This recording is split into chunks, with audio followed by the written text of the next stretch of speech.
Hopefully I don't have to get the key every time.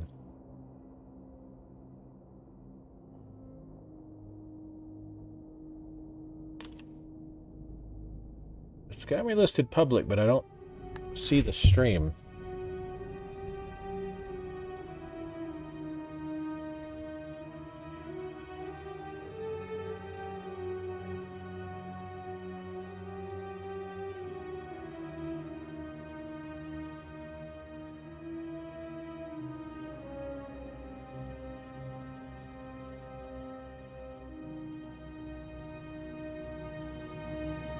Why the hell is it not showing it live? Oh, there it goes. It just took a while. Alright, yeah, now it should show up. It took it a second.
Damn. I thought this combined chats come automatically, but apparently not.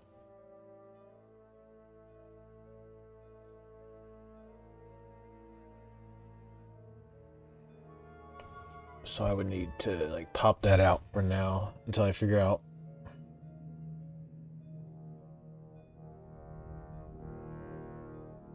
I'm trying to see if there's a quick fix for it.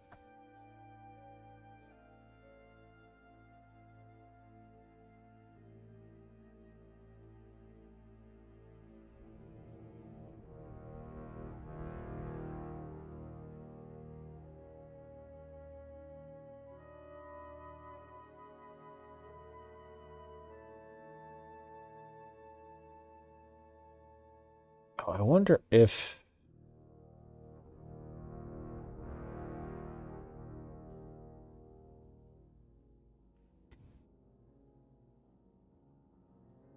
Yeah, I'm trying to multi-stream, so it's working, it seems like.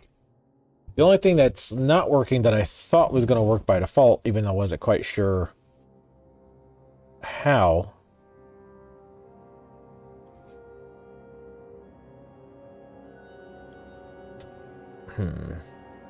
No, I'm using regular OBS.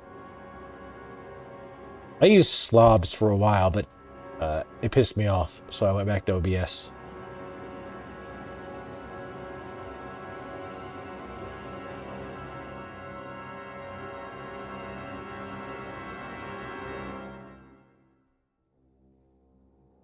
You're hearing an echo? Like me? Or the game? Or, well, the desktop audio. Yeah, I could do Restream.io, but if you want to do more than two, you have to pay for it. With the plugin, it's just free. Oh, okay, I was going to say. Because I was about to say, you might want to check that. I'm only doing two right now. I might do Kick as well.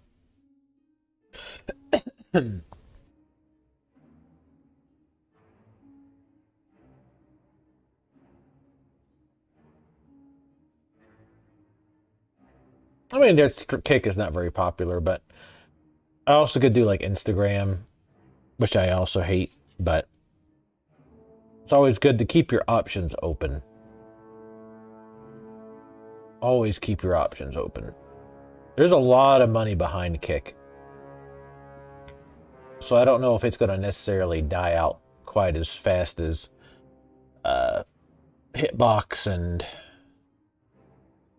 God, I forgot the Microsoft one was. No, fuck Facebook. I'll never stream on Facebook. Mixer, yeah. Fuck Facebook streaming. I can eat a dick.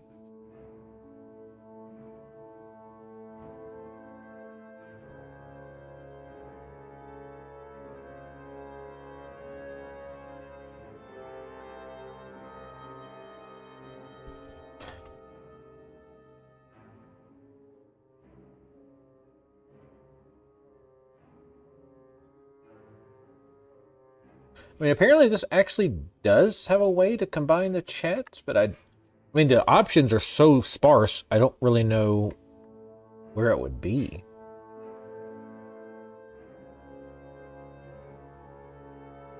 Oh no, it looks like it is a different thing.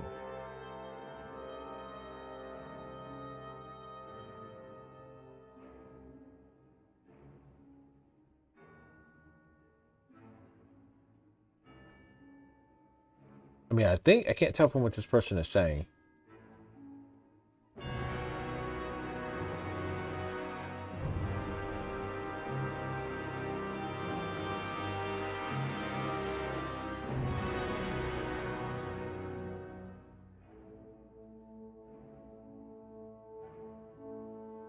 God, these people's English is horrible. Yeah, I've done a little bit with Chucky. So far, he's interesting.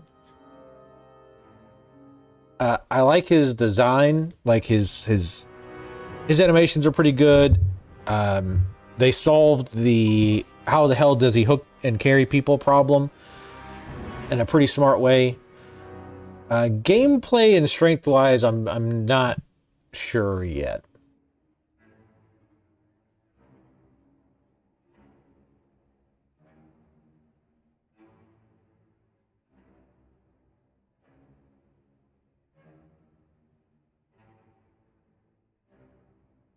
They keep saying Streamlabs chat. I don't know if they mean stream. They're using like Streamlabs OBS, or if they're using some other source.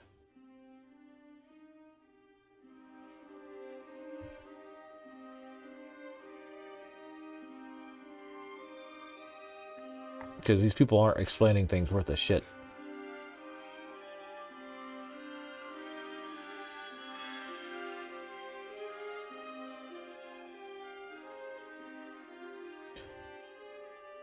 They will merge on your stream, but not the individual chat programs. What the fuck are you even saying? Even the person who's responded is like, what?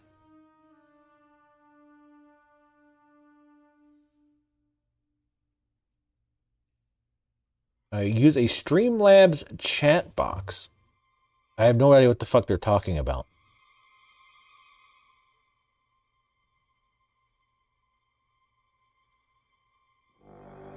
Yeah, it might not be. Because there's no... in OBS, I can only connect one, like, stream. And I don't really have an option. There might be another plugin I could get for it, maybe. To do the chat.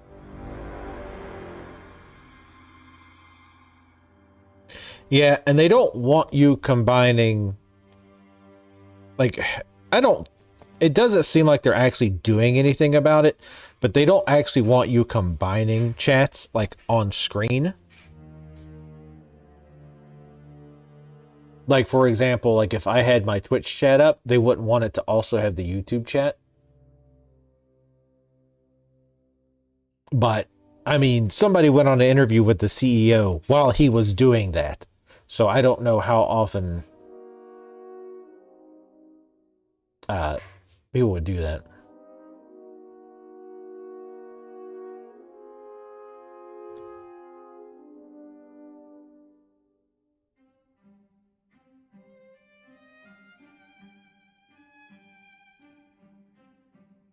Yeah, I would probably need another...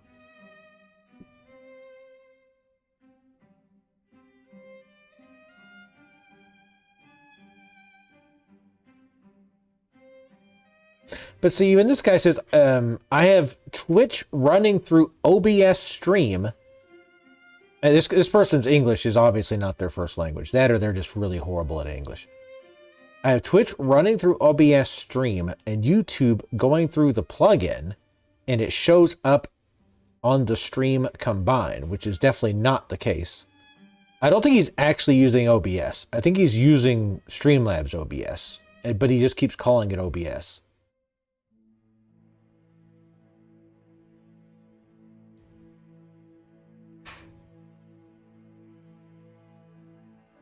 Yes, you can multi-stream now. They actually announced it at TwitchCon that you can do it now. But you're not like they have a bunch of like kind of dumb rules that I feel like they made just to appease some of the suits or whatever. Like you're supposed to stream at the same bitrate and stuff to both, even to whatever, even if the other places support a higher bitrate.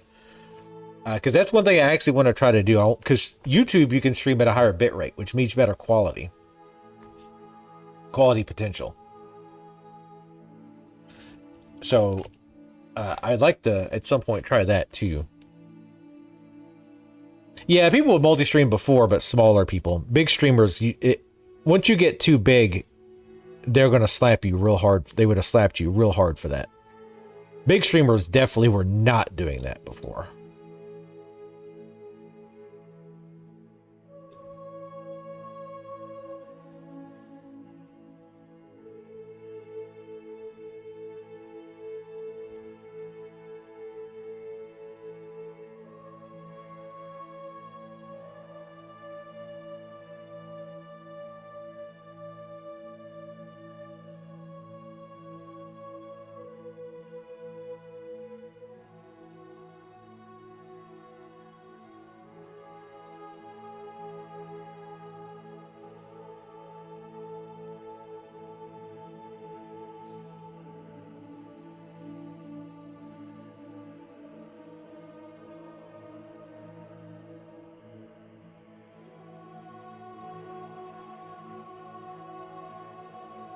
Interesting. You can start a poll on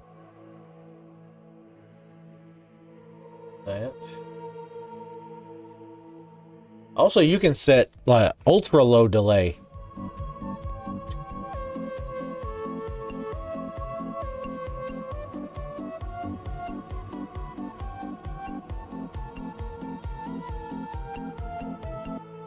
Wasn't enough, Maxwell.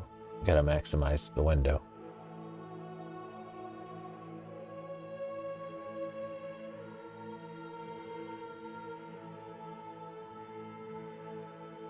Yeah, I just want them in one window so I can read them. I'm not going to put them on stream. And thank you for the Max. I always like having Maxwell around.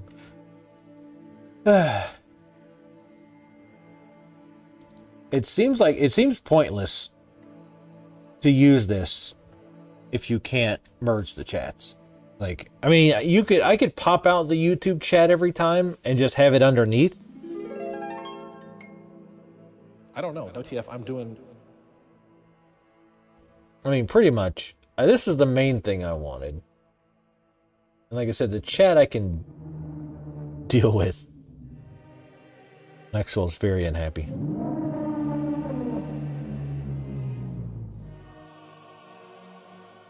I guess I could ready up. Last night I did some games. It took like 15 minutes to get a game, so I'm not, imagine that. Maxwell is never creepy. I'm using a plugin for OBS. It has the incredibly easy to remember name of multiple RTMP outputs.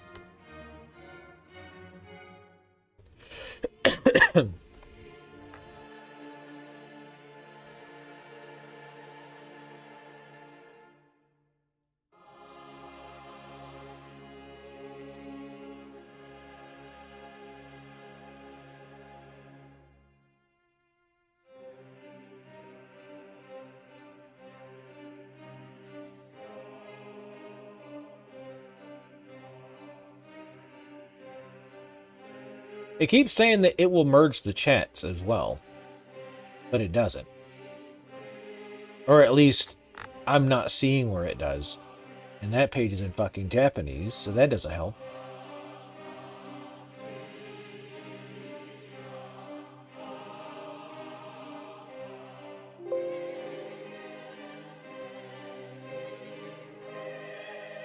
That is mostly worthless. No.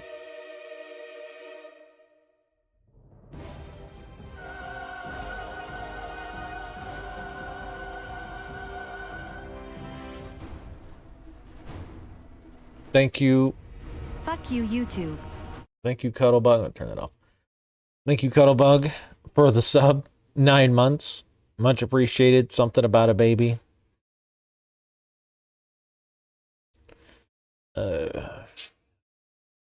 Yeah, that's what I was talking about.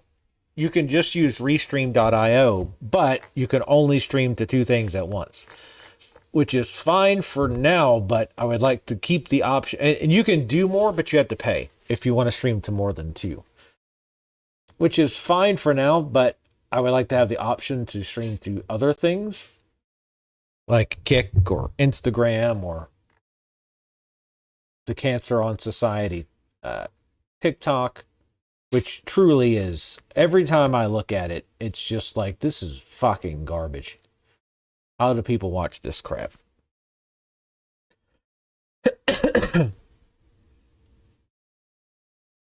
Yeah, but use the Restream chat. What are you talking about? The Restream chat.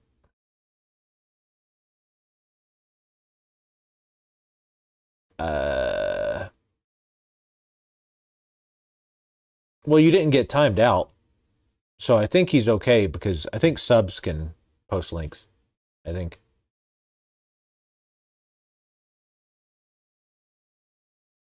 Also, what's up, Tremos? I see you over there on the YouTube side. I haven't figured out how to pop out chat yet. There it is. I'm just going to move it over here for now.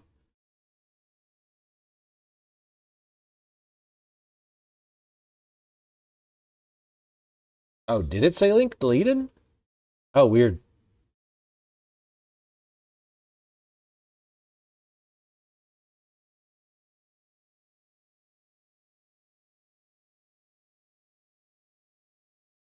Well, you can post because you're VIP.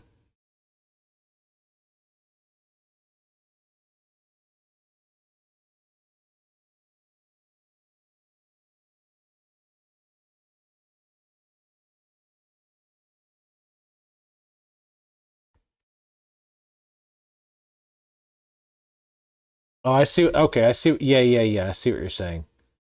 Use Restream just for the chat only.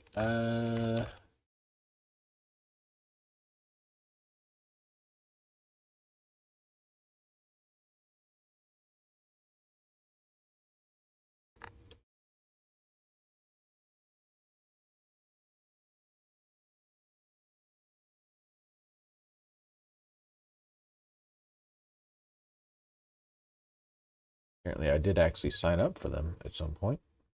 No, I want to log in, jackass.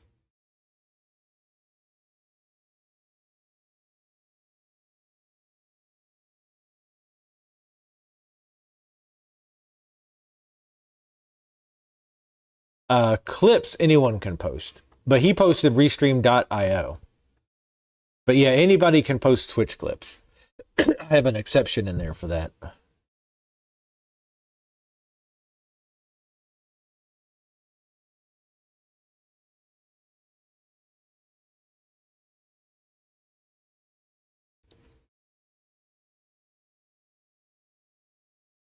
Ah, okay. So it's like it really is its own thing, like completely. What the fuck?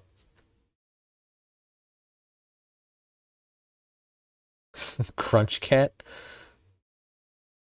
All right, I downloaded the chat. I mean, none of this really matters for y'all, but and I don't like it's one of these things where it's I don't expect suddenly to, get way more viewers because I'm streaming on both, but it's, it's about taking every little opportunity. Just like if I was to stream on Kick, I don't expect to suddenly get popular over there, but it's about every single little thing. Oh God, this app is horrible. Wait, is that even the fuck? Angry cat? He was an angry cat. He was eating. What the fuck is this login window? Your app is kind of garbage already, guys.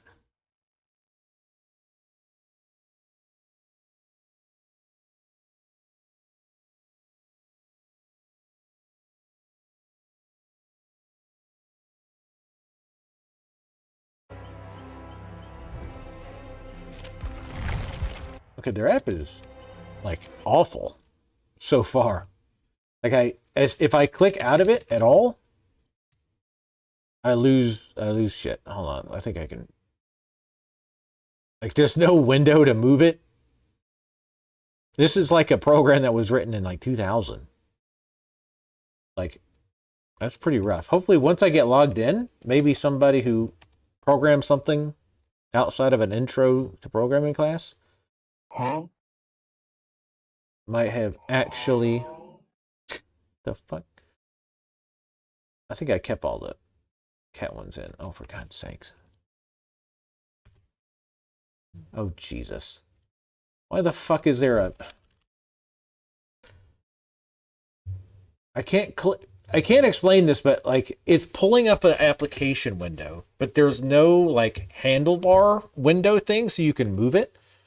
And if I click it, it loses focus. So it's like I'm clicking through it. I don't know if it's because I've got a game running.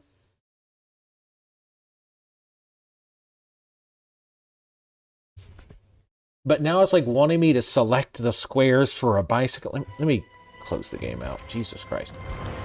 This chat application is dog shit already.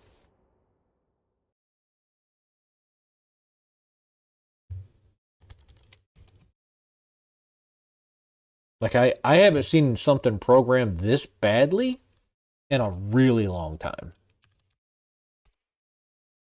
Yeah, the Restream chat is fucking terrible. Maybe it's, hold on, maybe for some reason wallpaper. Nope. If I click on the app anywhere, well, I see a window now, but again, it loses window focus. Like if I try, it's got like email and password field, right? So if I click on it, it actually loses focus. And it's like, I don't know what you're trying to do. It is horrible.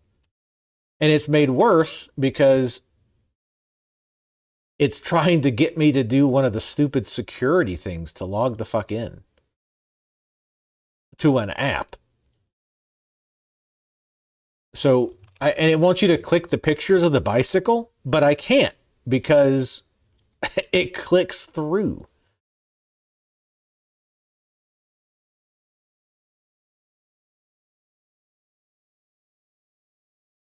South Park eating a tangerine. What? All right, let me try again. Let me see if it's going to be a bitch. And yeah, it's like click the cars. I'm like, well, I sure would love to. All right, the Restream app is garbage.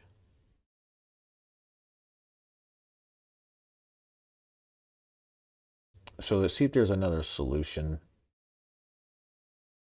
Because that is literally the worst app I've used in a decade.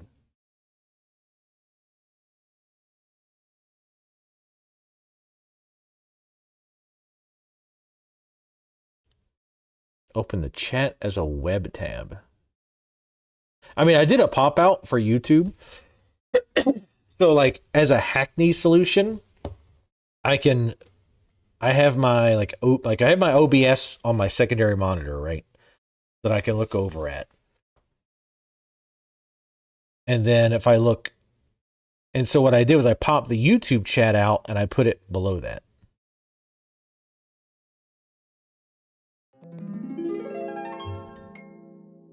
Wake me up inside. Can't wake up.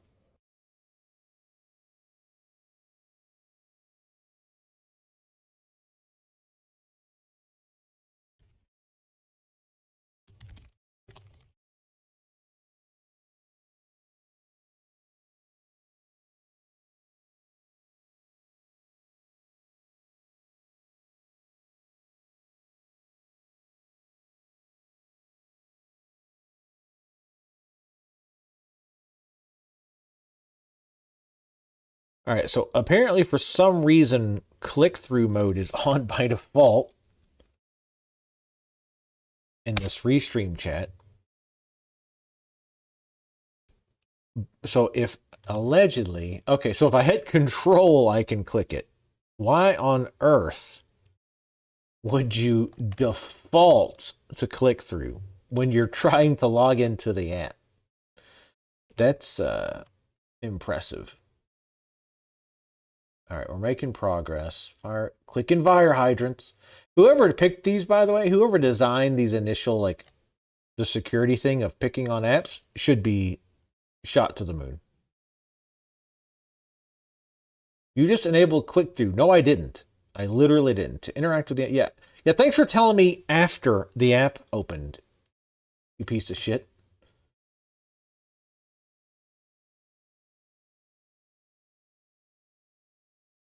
All right, so let me do this. Let me turn that off if I can.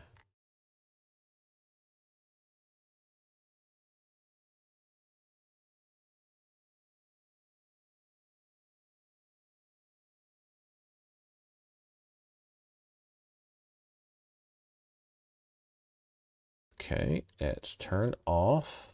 So I can actually move it. I mean, I might want to move it later on. Like, I could see that being useful if I wanted to... Okay, how do I close this window? I guess you just click out of... Nope, that... There's no okay.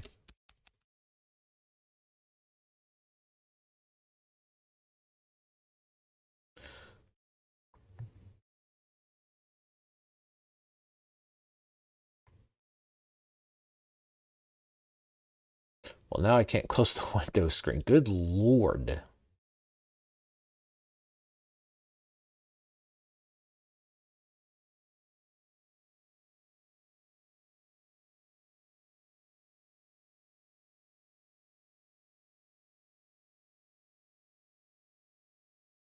Yeah, I like being able to remote control people's shit when they try. It's better than trying to explain it to them. There's literally no way to close the settings window. Here. Jesus Christ. This is legitimately like worse than some of the first things I ever programmed in like Visual Basic back in the day. I mean, it's not grabbing the chat.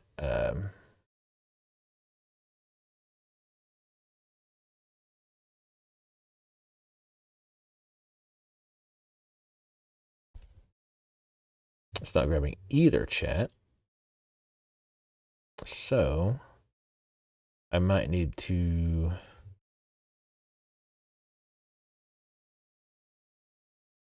Oh, there now there's an X. Okay.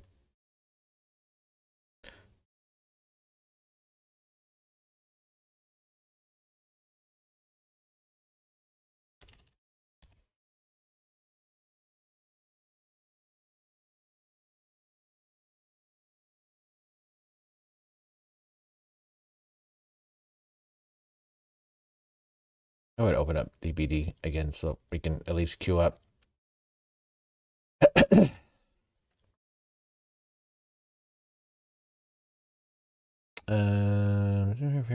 Studios.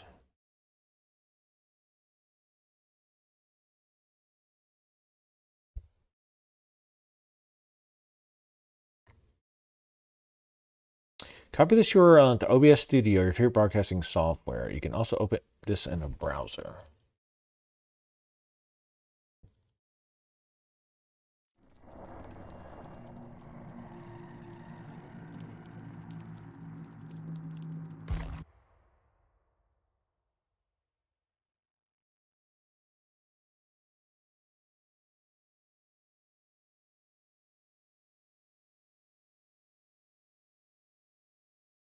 Paste it where?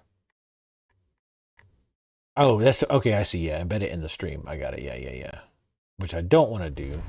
Not yet. We might at some point, but I'm not in a huge hurry for that.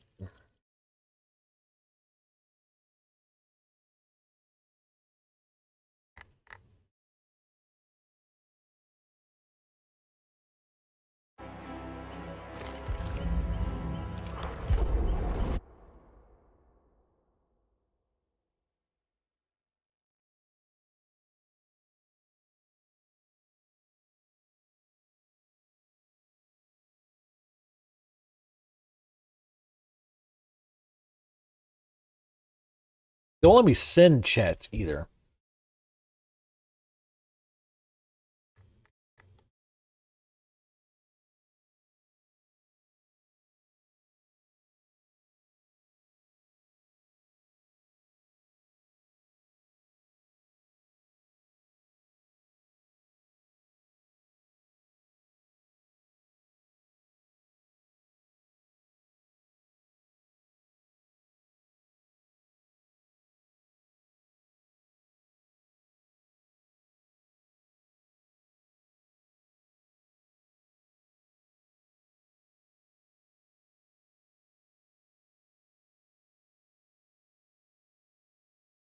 Edit destination.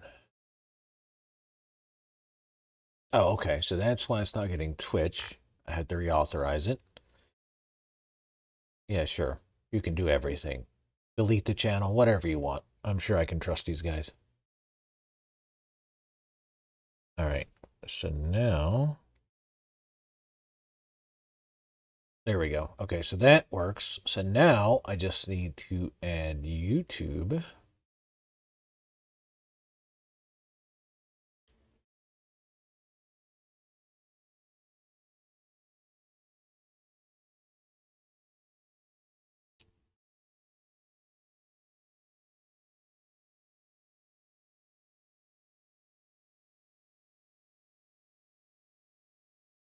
All right. So now if I post something on YouTube,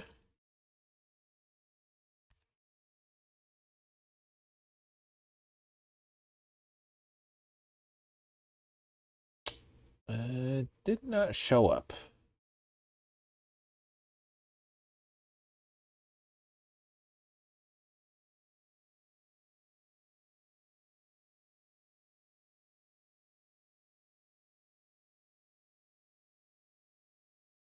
Both are on.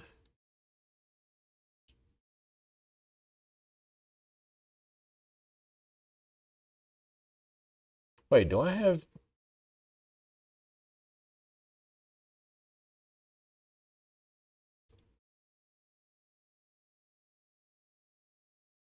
Okay, I still have just the one. It's got the wrong title and stuff.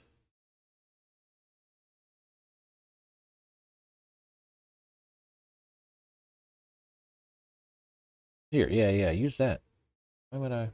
Yeah, streaming on YouTube is weird because it's like with Twitch, you just go to the person's channel and like if they're streaming, you see it. But with YouTube, it's almost like you're making making a like a VOD, but you're doing it live.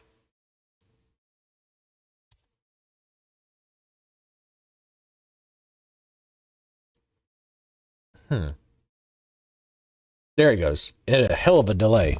But okay, so now it is combining the chats. It's just, as the children say, hella delayed. But it works. And it shows me an icon to let me know where they're chatting at, which is nice. So I can close that and pop out. Okay, cool.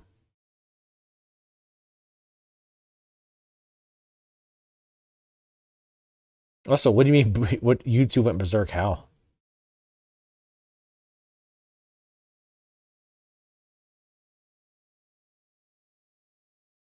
I would love to get it working like in OBS. That would be really sweet. But the flip side, though, I'm going to try this.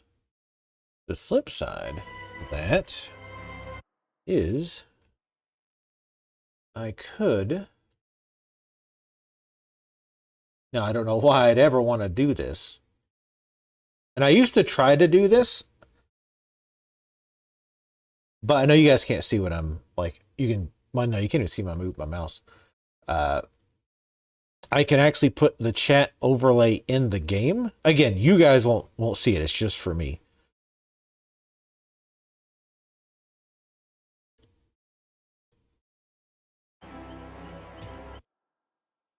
So now, like, I can be in the game.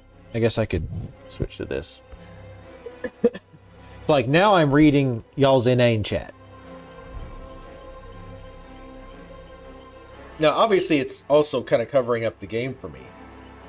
And I did do this a long time ago, and maybe that's why it defaulted to what it did with the clicking. I'll move the chat over here. Because I used to actually do this to try to keep up with chat better. I would have it in game, but I think I used to have a lot of problems with it, probably with older games. So I might as well try it again. Makes it a little bit easier to like keep it up without looking over, 2 inches further. Aw, Chucky's so adorable. That ended up being mostly worthless.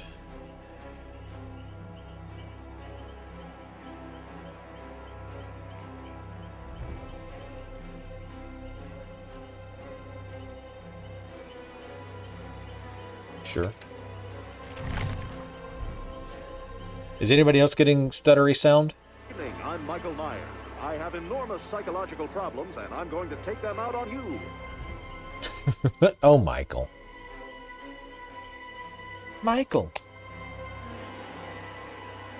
I think I left that one. How many do you see available? I culled most of them. Like, the vast majority. There's over 700 Tangia interactions.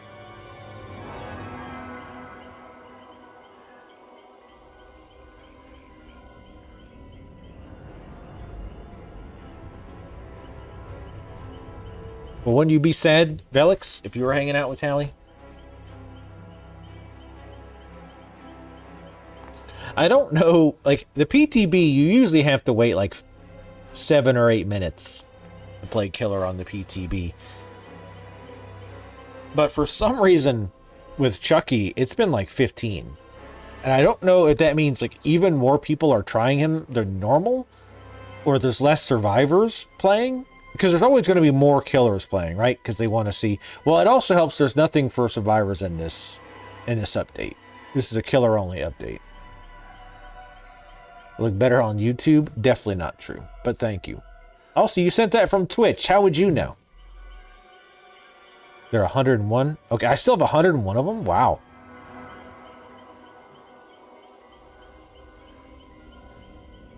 Also, how's it going, BB? It seems like the delay... Somebody type something in the YouTube chat. I want to see... Oh, well, I closed the chat, I guess. Joe said it's not stuttering anymore. Okay, so the YouTube chat is just really delayed, I think. Because I said... Joe said something, says it's not stuttering.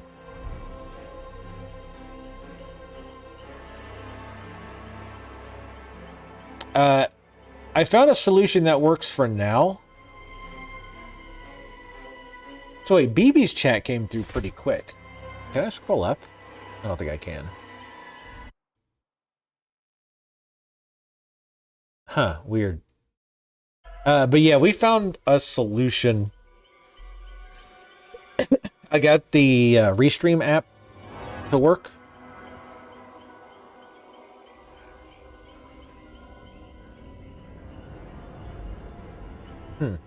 That's just really delayed. Okay, so Joe was saying the stuttering on the phone app. I got it. The nice thing too is like it shows. Again, you guys can't see it, but on this Restream overlay, it shows if you're chatting from Twitch or from YouTube. Try spamming emotes. I bet it doesn't work with better Twitch TV emotes. Try better Twitch TV emotes. I know you nerds don't have 7 TV because y'all are lame. One chat's gonna be hard enough. Yeah, well, I don't expect the YouTube one to be overly busy. Okay, so the emotes work. Regular emotes do. Oh, yeah, you can't from the phone. That's true.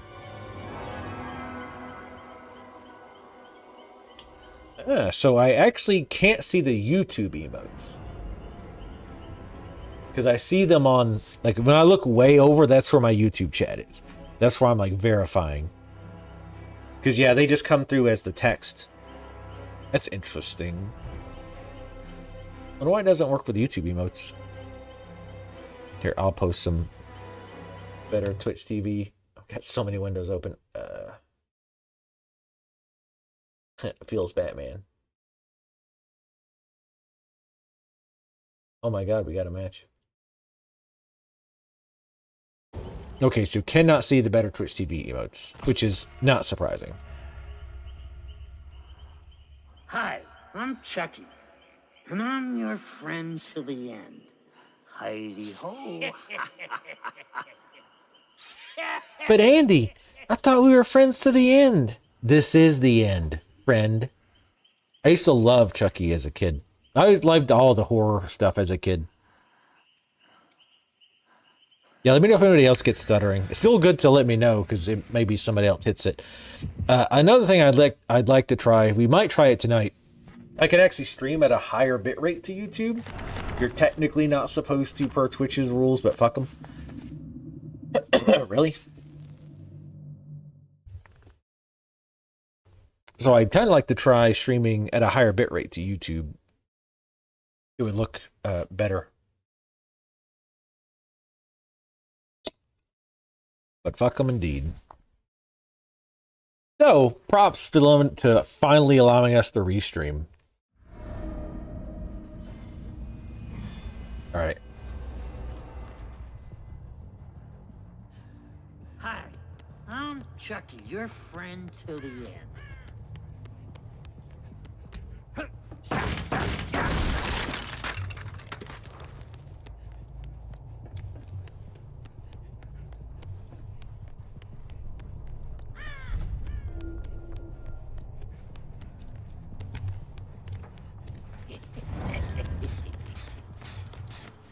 Hey, pal, slow down. I will fucking kill you.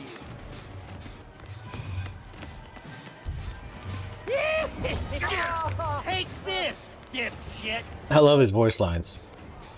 I think so, Joe.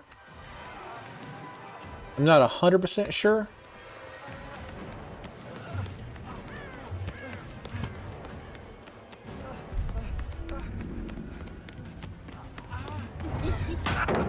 Do I have that hex? Oh, I do.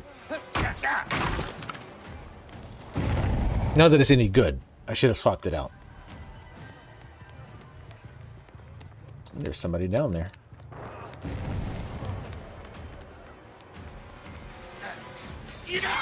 Surprise!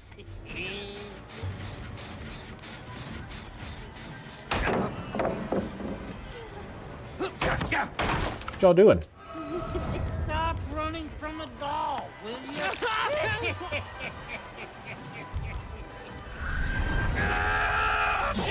Oh, that was almost.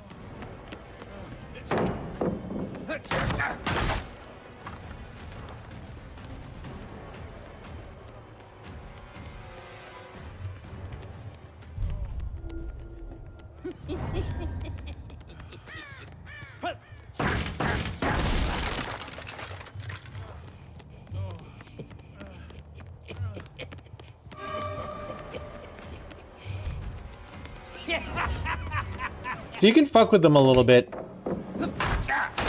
with the size thing. Being so small.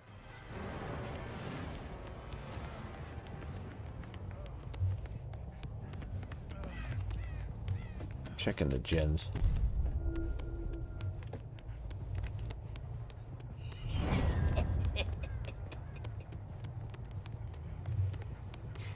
Somebody's up there.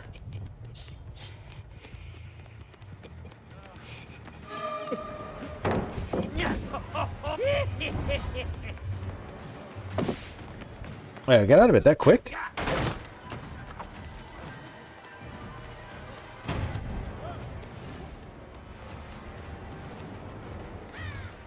Come here. Yeah, they had to do him third person. There's no way You're dead, you hear me? Dead. you'd have been able to see shit.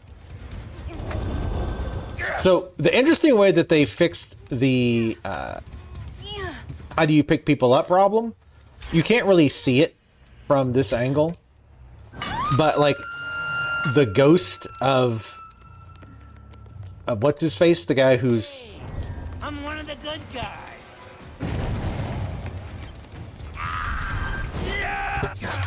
I'm not crazy about that ability though. It's really bad for loops.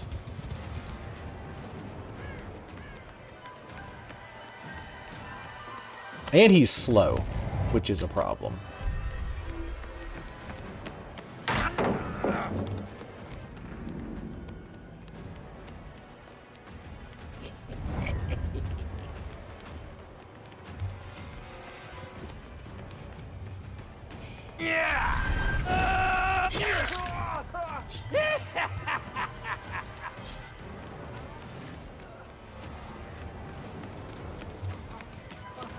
I do love his voice lines and shit, though.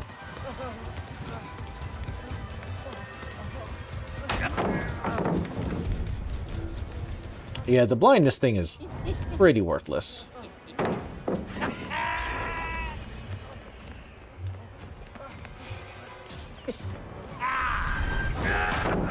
I should have kept it.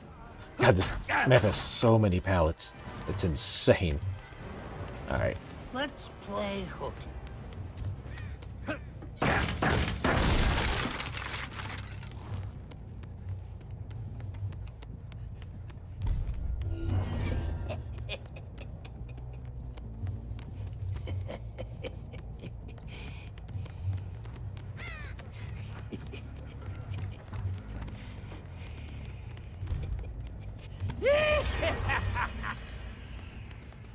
No, he's actually really slow. It looks like he's fast because he's so close to the ground. But he's actually slower than most killers, which is a huge problem.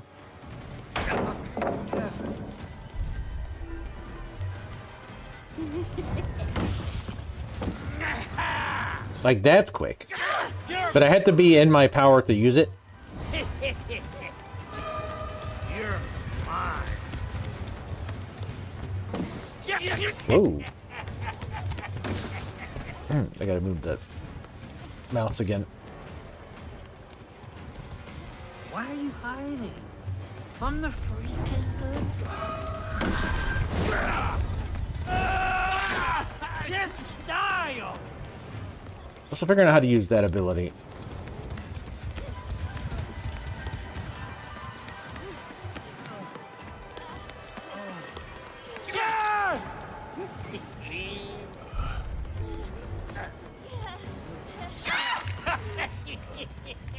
I love his laughs and shit. Up you go. But yeah, the ghost of Charles Ray, whatever his name is, actually picks Chucky up and the survivor, which is pretty neat. It's a pretty smart way of doing it. I thought they would do something like putting a chair or like a stool at every hook.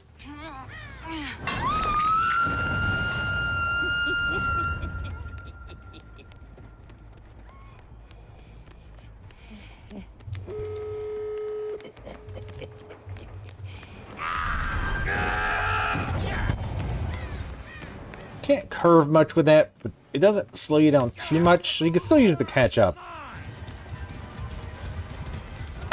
But any map like this is going to be rough because of all the line of sight breaks, and he has to have line of sight.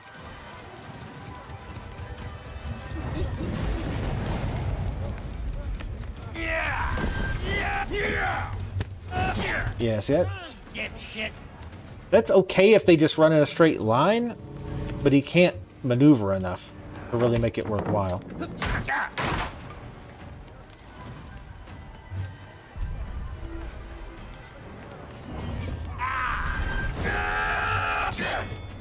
Oh, that's right. There's a huge... I forget there's a big delay when you let go, when he does his jump.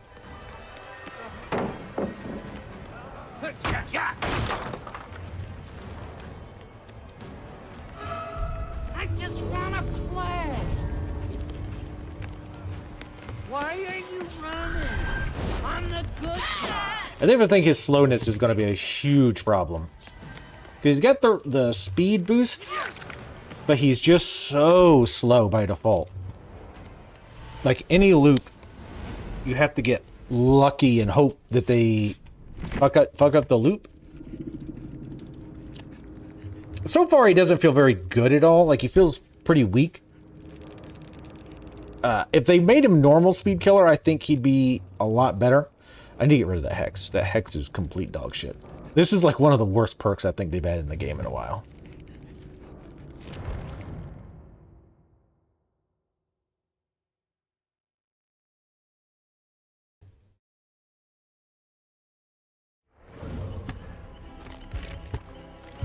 Already up.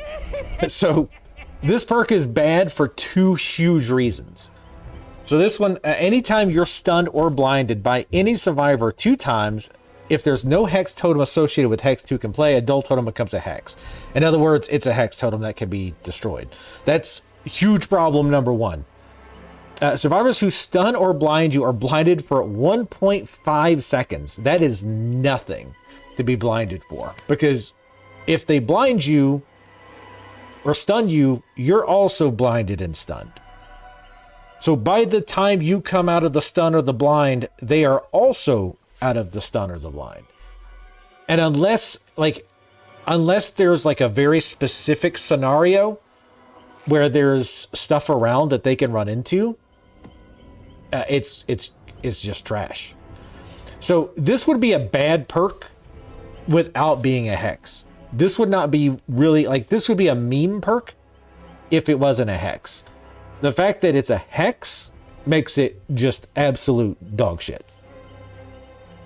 Hey, GG's. Thanks for coming by. Yeah, I'm trying multi-streaming, so I thought I would do this because I figured there'd be a ton of downtime between matches. But yeah, we're still trying to figure him out. I was just saying in chat, I'm not super impressed so far. I love his voice lines and stuff. But his slow speed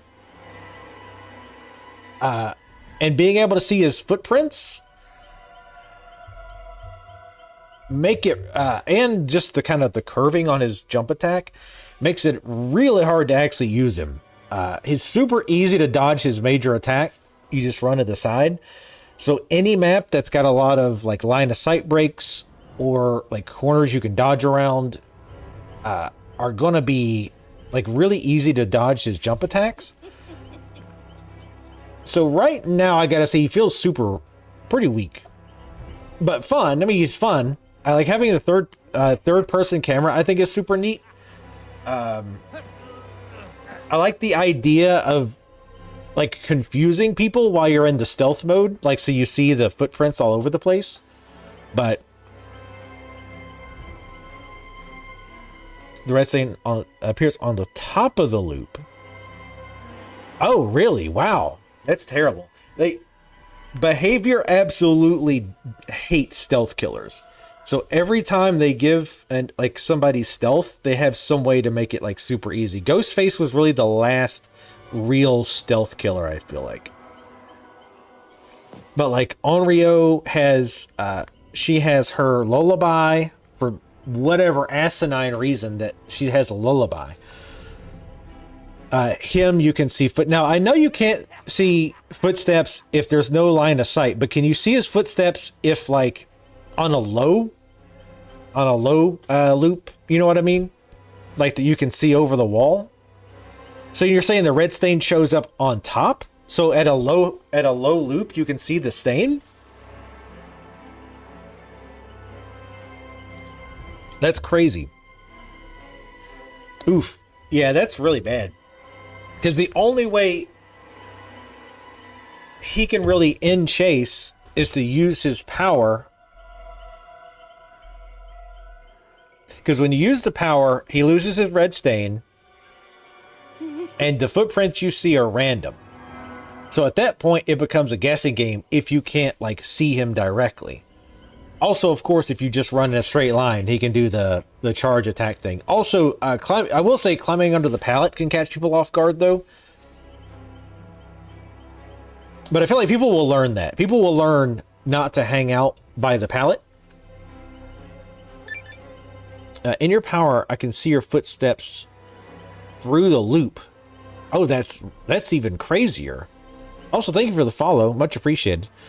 I play a lot of different games. Funny enough, I play a lot of DBD, but I don't stream it a lot. Let me get rid of this perk. Did you get hit by this, by the way?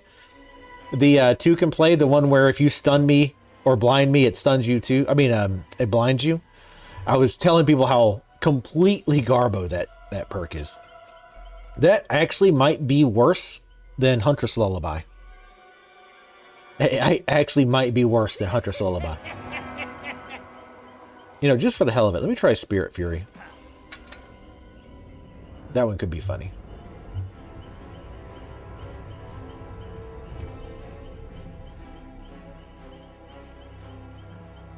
Yeah, see, that's what I'm saying, though. I feel like once you know they have it, you'll either pre-drop or you'll probably take note of your surroundings a little bit.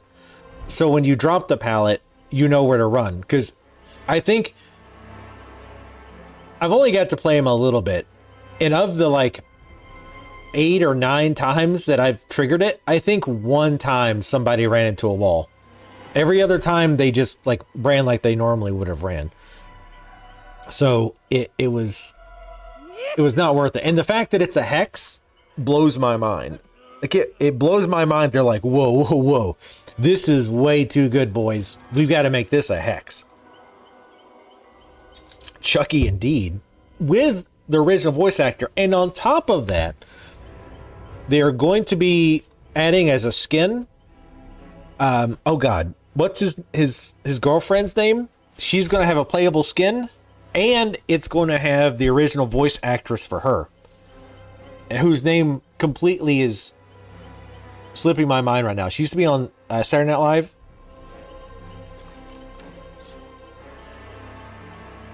Jennifer Tilly. Jennifer Tilly will be voicing the character as well. So that's cool. I definitely want to play him a lot because I loved Chucky as a kid.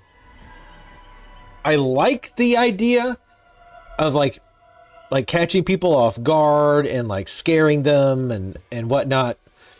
But I feel like they were, as usual, like overly paranoid, and they made people see stuff a little bit too much with him. I feel like we'll have to see. Yeah, Jennifer Tilly. Yeah. You think Jennifer Tilly was hot, or you thought the doll was hot? I mean, one of those makes sense. The other one, we might need to have a chat. I'm still used to looking over here. But, yeah, I definitely want to mess with him a bit more. His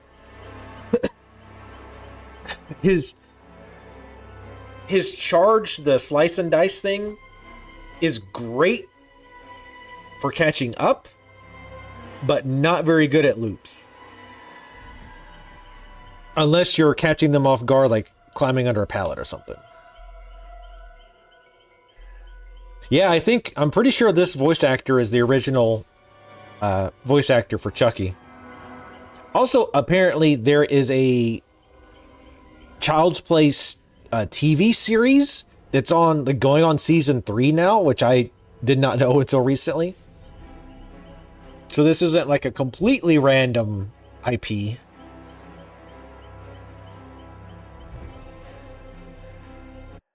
Yeah, they got Doug Bradley with Pinhead, which was great. Like I still say the voice lines and Pinhead's animation and stuff are a big reason of why I like him so much. The whole overall presentation was done so well. I'm trying to find this. Yeah, at this point, like they, God, reset era. Why do I still get any kind of results from that trash ass website? Here's the... Oh, God. Why do we still do this thing with the dates? Is that like a certain countries, like where you put your age to enter this website? It's like, oh, God. This holiday season comes a toy you'll simply die for. Sorry, it's autoplayed. But there's the website. It shows this holiday season. Shut up. That's why I paused you, jack off. It shows the Bride of Chucky skin that they're going to add. Comes a toy. Oh my God, shut up. Fuck off. Yes, Chrome. Even though I paused the video, every time move my mouse near it, please replay it. That's what I want. The Hellraisers? I've only seen the first one, and I liked it. But that was a million years ago. But I've heard that one holds up pretty well still.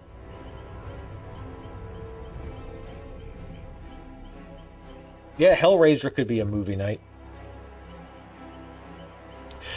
Oh, please. No more tears. Such a waste of good suffering.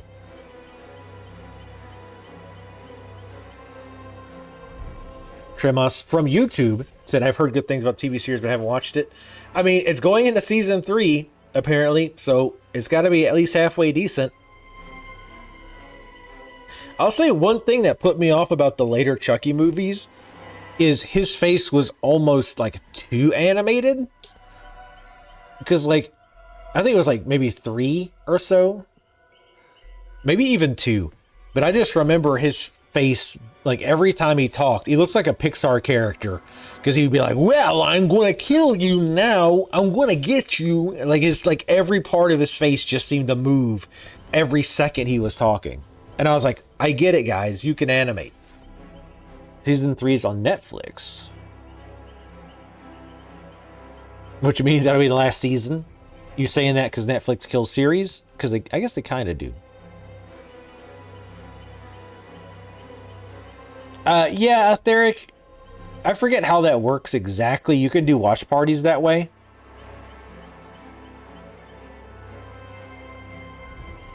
Brad's one of the only 6 actors to play the same horror character at least 6 consecutive times.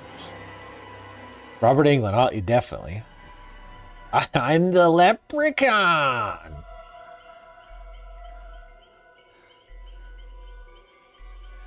Also, Tobin Bell was apparently on an episode of Seinfeld. The guy from Jigsaw was in. I saw the clip. I don't never watch Seinfeld because I like stuff that's funny. But I guess he was on the episode. He was like running a pawn shop, I guess.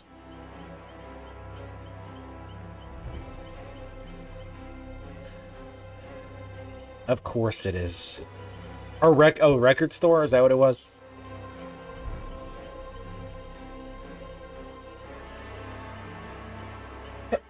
And I guess Newman and the tall one came in trying to sell some like shitty records at some point.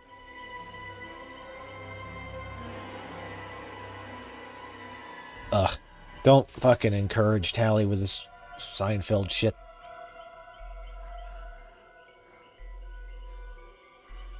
So, series past 3 seasons. I mean, sometimes I feel like that's okay. Sometimes I think it's okay to put a show to bed and be like, let's end on a high note. Let's not Reno 911 this. Because I think the last season of Reno 911 is the worst, like, dear God, this is just unwatchable I've ever seen. Like, for a series that was ongoing, because you know how everybody's like, oh, the last season's always shit or whatever. But the last season of Reno 911 was just not the newer one, like before they brought it back. No, it was definitely worse than the Game of Thrones. It was definitely worse than Game of Thrones. Game of Thrones was more like disappointing how much they squandered it. Reno 911 was just not funny at all. It was just not good.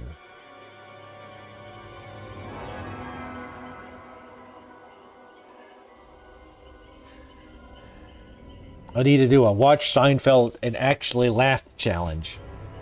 I bet I could probably fail that. Game of Thrones was good until like the last season or 2. Some people say the last 2 seasons. I don't really agree. I think there was definitely bad elements of the last 2. Oh god, we got some potential tryhards. Who wants to play? Do I have a map? Dismissing? No. I wish.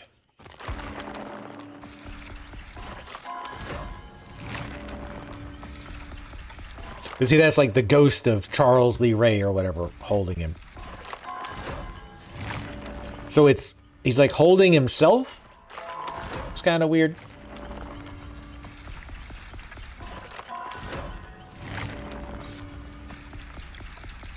It's self-care.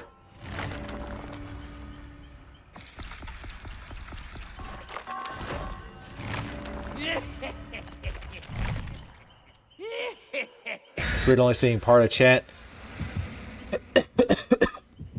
Yeah, I don't expect a lot of folks to watch on YouTube, but I definitely don't want to miss out. Yeah, I kind of figured that. Hawkins is back. Thank God. What's funny is people fucking hated Hawkins as a map. The Stranger Things map. People hated it. And then they took it away because Netflix are morons and they removed the Stranger Things license from Dead by Daylight because, again, they're idiots. And people are like, oh no, Hawkins. I'm like, and now that they brought it back, people are like, yeah, I'm so excited. Hawkins is back. I'm like, what? You hated everybody hated Hawkins. It's a shit map. Hi, I'm Chucky, your friend till the end.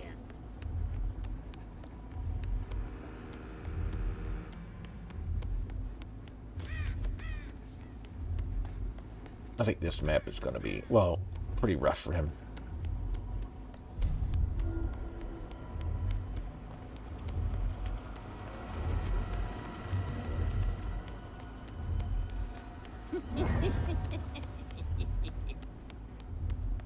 Jesus.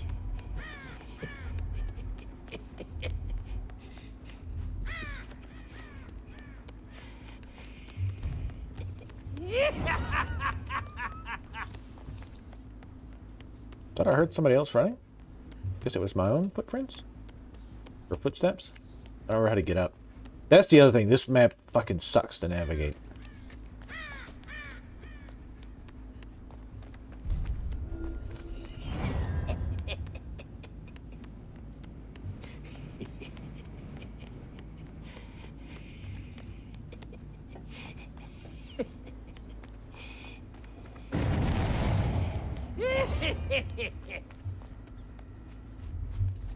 Where the fuck are they?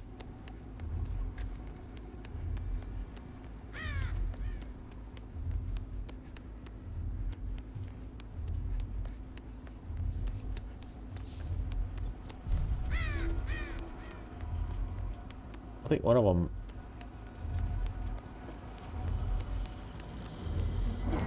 Might be AFK.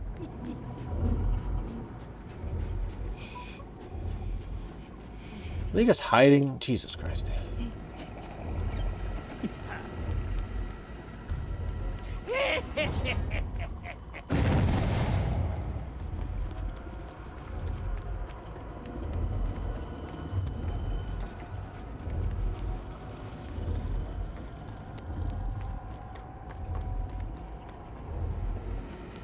Yeah, it wouldn't be too hard to just punt his ass.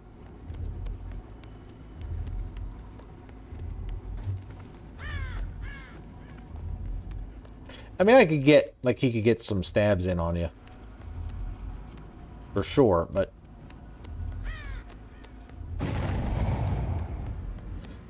Jesus Christ. I think they're... just fucking around, I guess. I think they're all hiding.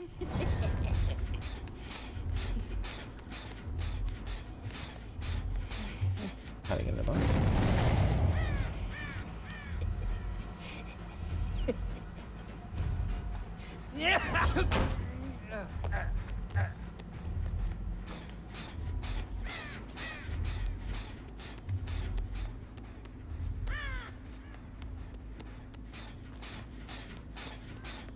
Alright.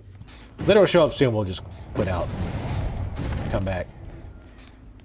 Because they're clearly just, like, hiding and fucking around. And I like to do something other than look for their stupid asses. Okay.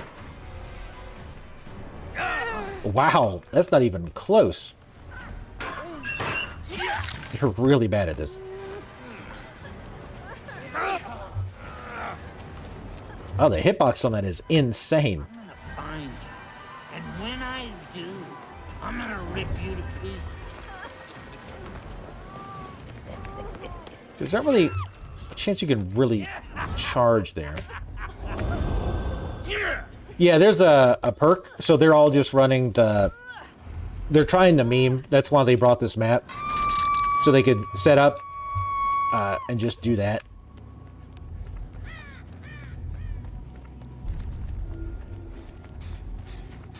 It doesn't take much for survivors to be entertained. You got to keep that in mind here. Not the brightest.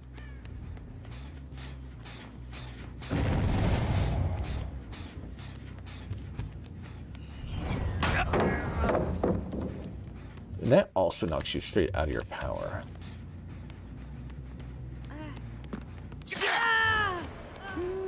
So it can be kind of useful at things like that.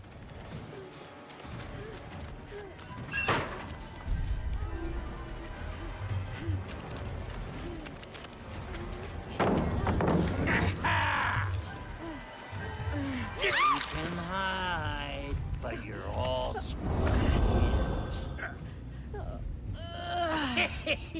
All right, later, Tally. Well, I think they're fucking up on purpose. Because they're trying to be... They're just trying to meme, I guess.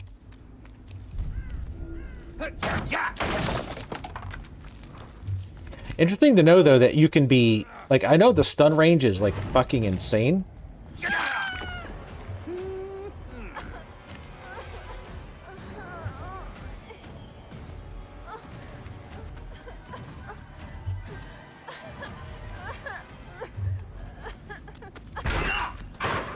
That's disappointing.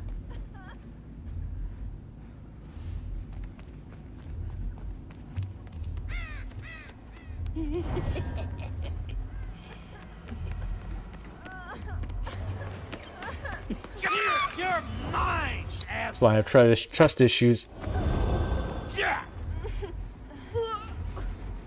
Oh, apparently I can't go that way.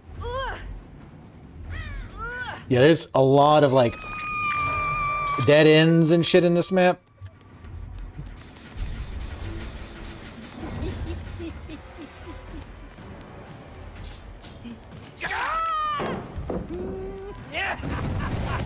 What? What the fuck? What the fuck was that?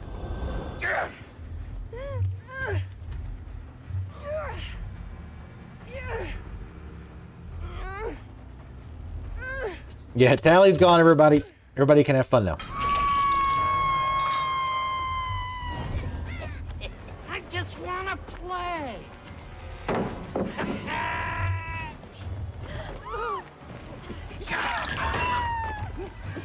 That actually hit. I'm shocked. A lot of dead ends and stuff like, oh, I'm going to cut them off, but you can't.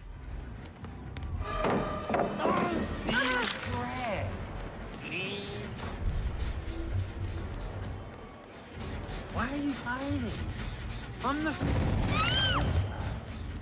I'm the freaking good guy. This one might not be horrible for him, maybe.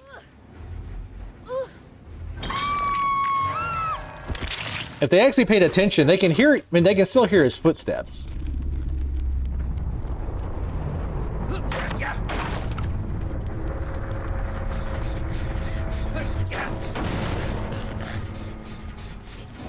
So even if you lose sight of him, if you pay attention, you can hear him. See, I wanted to, oh, well, okay, this door is open. But a lot of times those doors are not open. Like sometimes they won't open until a gen opens.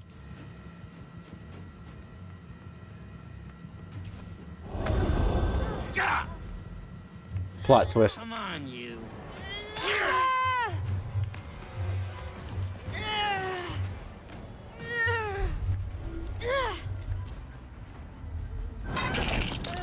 So, hidey ho mode. One, it makes me go, what do you call it? Where I don't have a terror radius. I also don't have a, I don't have a red light thing. Come on, let's play.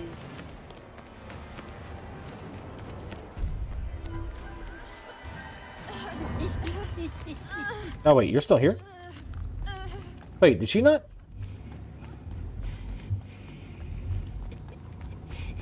Did she not rescue her? Alright, sure. But yeah, so it does that. Also, it shows Chucky footprints, like at random. You're mine. So it's a lot harder for them to track him. Because normally they actually can see. Hide that freaking doll.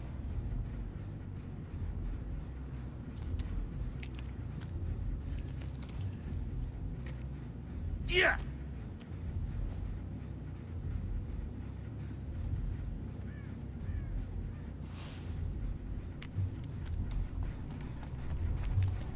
I don't actually know if she went in. I wasn't paying attention. Also... Oh, that's going down.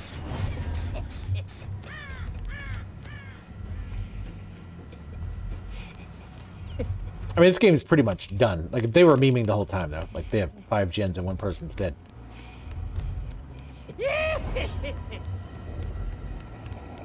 Also, while you're in hidey-ho mode, if I can find a down pallet, I'll show you. But you get a few abilities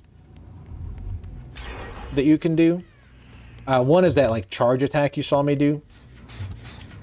If I can find a down pallet, I can show you one of them. But Predator in the game, I mean, I'm sure they've tried.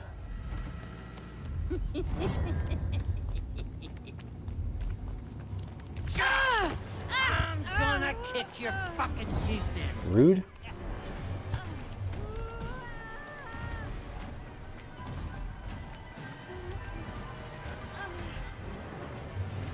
I could have got her there.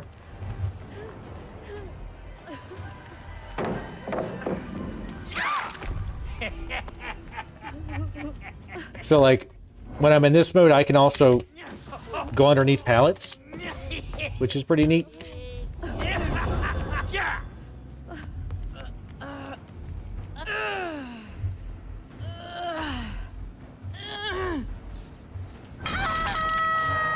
You can jump through windows faster, I think, as well. That one I'm not sure on.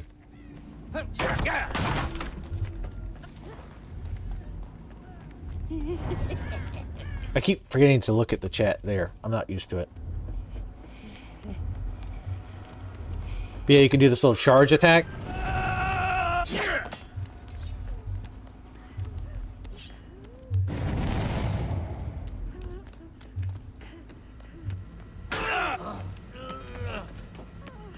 Nancy. Stop being such a chicken shit.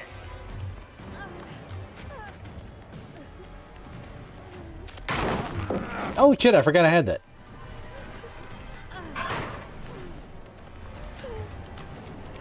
You can't hide from me. I forgot I had Spirit Fury. You're mine, shithead.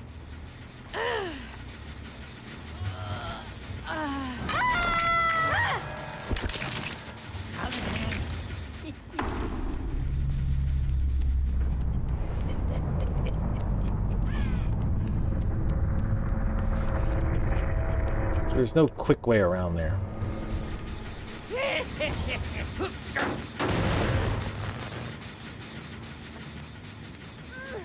Like, what? that perk is so buggy. So I knew she was in there, so I went to draw that out.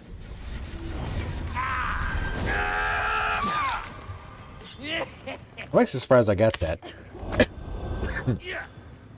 Nice try. Almost got that blind from the back of my skull.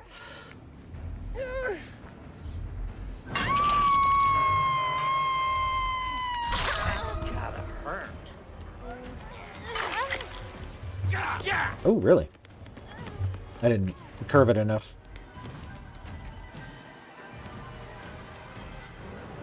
Where are you shitheads hiding?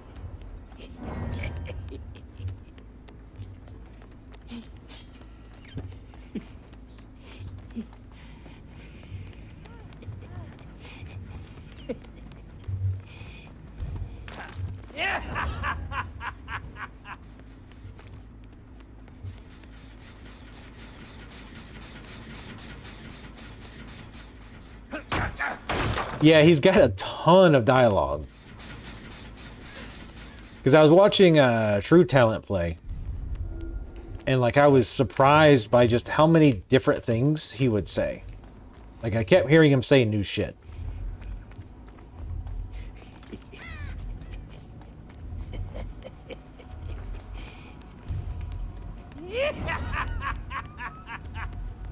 Sometimes I keep thinking I hear them walking, but it's just me.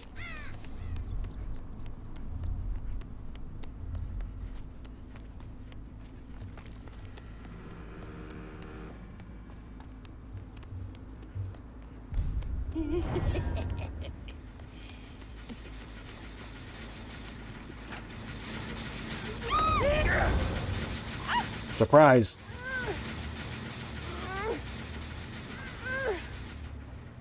I thought for sure she would see. We didn't have a tear radius because I used my ability, but I thought for sure she would actually, hear me.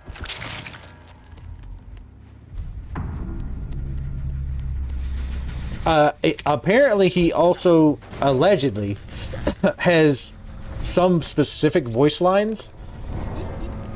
Also, I forgot I had barbecue and chili this whole time. He has specific voice lines for Nicolas Cage. And I think someone else too. I'm not sure.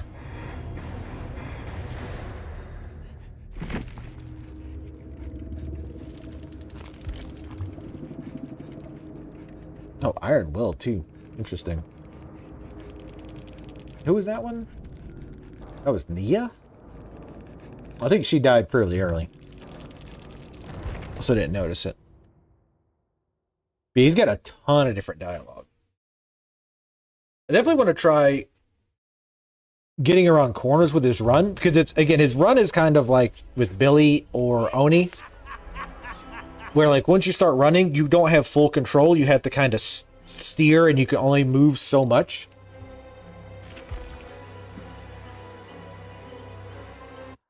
It doesn't look right. I mean, it's supposed to not look right.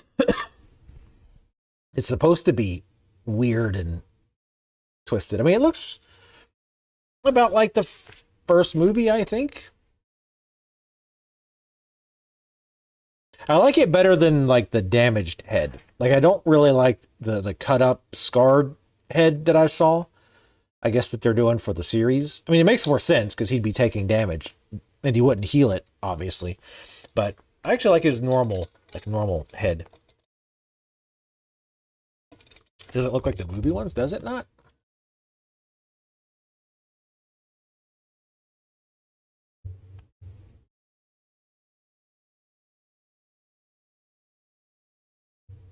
Yeah, I would say it definitely doesn't look like the first one. It's more of the second, I'd say. It looks more like the second one.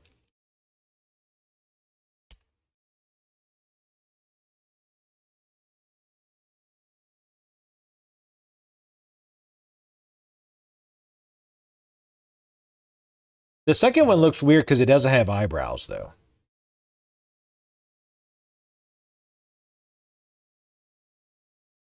Which, as you guys know, I hate.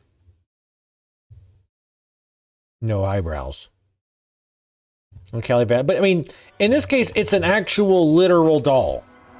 It's an actual doll.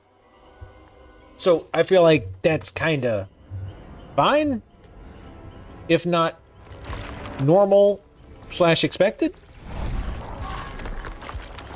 And yes, most likely if they pulled it from anywhere, it's the TV series. That's typically the way it works with any of these licenses. It's almost always whatever is newest, because they're trying to promote whatever the newest thing they're doing is.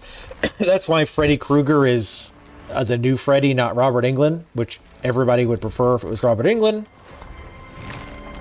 Yeah, Derek, I didn't either until like I think I saw an advertisement for it at my mom's a couple weeks ago.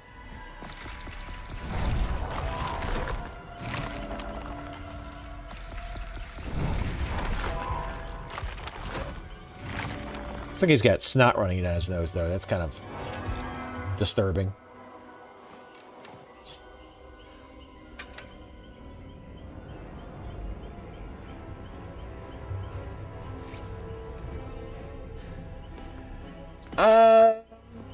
The TV show, I'm assuming it's the same since it's the same voice actor, I think, but I don't know.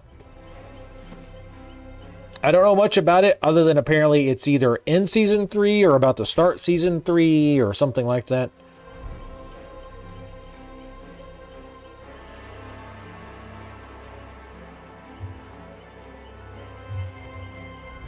His perks are definitely pretty meh. Batteries included. When within 12 meters of a completed generator, you have 5% haste, and it lingers for 5 seconds afterwards. I mean, you're not hanging around completed generators a whole lot. I guess if you get there, I guess if you put this with something like Tinkerers, maybe I could see something. If they actually finish the gen, I don't know.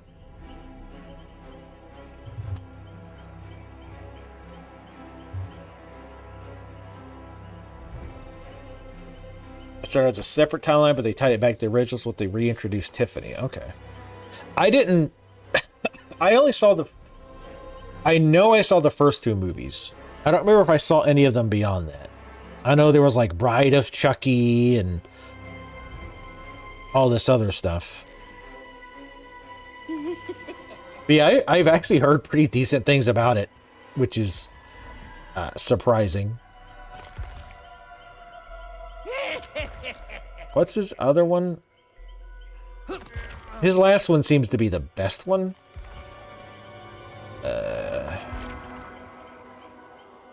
The Hex, I can't get over how bad the Hex one is. Friends till the end. You become obsessed with one survivor. When you hook a survivor that's not the obsession becomes exposed for 20 seconds and reveals their aura for 10 seconds. When you hook the obsession, another random survivor screams and reveals her position and becomes the obsession.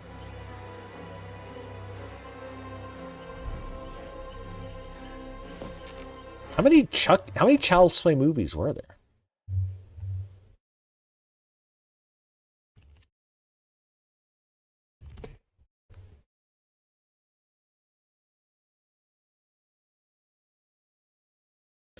Apparently Child's Play 2, Child's Play 3, Bride of Chucky, Seed of Chucky, and Curse of Chucky.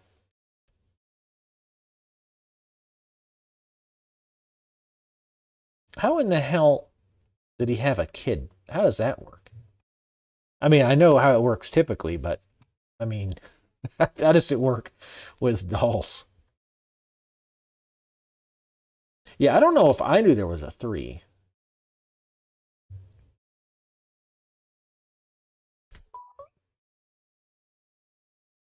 When did it come out? 1991.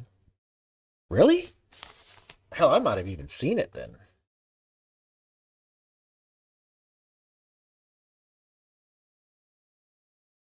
Released August 1991.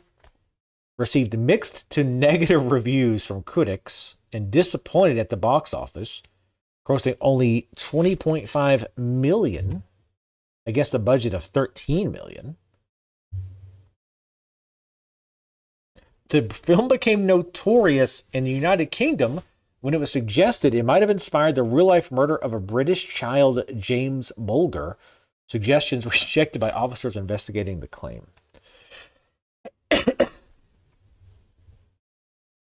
Did it a reboot too? That I didn't know.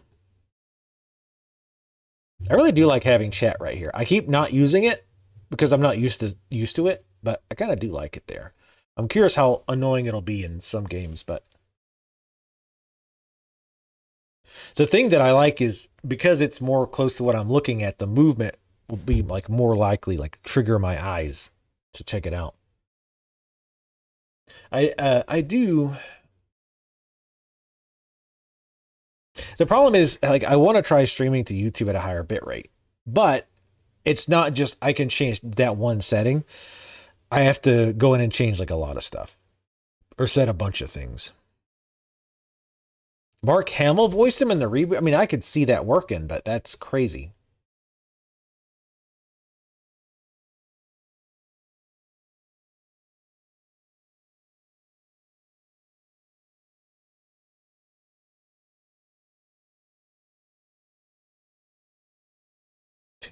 At 8 years, this is the premise of the third movie. 8 years after Chucky's second demise, the PlayPal company resumes manufacturing Good Guy dolls and reopens the abandoned factory. A splash of blood from Chucky's corpse is inadvertently mixed in with the molten plastic being used to produce the dolls, reviving him in an updated body. What if like his blood had gotten switched into two different bodies? Would he be like two Chuckies? Is it about which one gets the most blood? Wow, the default picture for sadistic is a lady standing on a dude. Nice. Oh, that's the one when they go to the military. I think I did see that one. Because I think at one point, like he like they were using blanks for testing and stuff, you know, for drills. So he like replaced them with real bullets or something. You know, like that's like the one thing I remember. Oh, and I think also a kid jumped on a grenade. I seem to remember that too.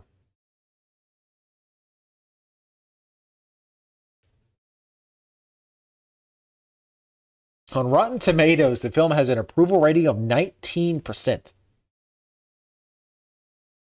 On Metacritic, it has a score of 27% based on reviews from critics.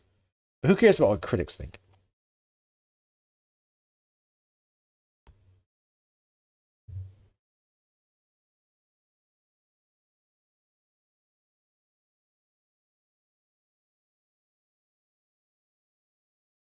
Yeah, 19. It's one of those movies that I probably loved as a kid. 1991. I would have been like, what? 8. It's like 12 or 13, something like that. Yeah, 13. So I'm sure I would have loved it regardless, because kids don't know what's good. Just go back and watch stuff you loved as a kid. It's unwatchable now. Trash. I mean, it might be good in that shitty movie kind of way. But even like going back and watching old Nightmare on Elm Street, like those movies aren't really scary anymore. First Child's Play was 88. I probably didn't watch that when it very first came out, because I would have been like 10.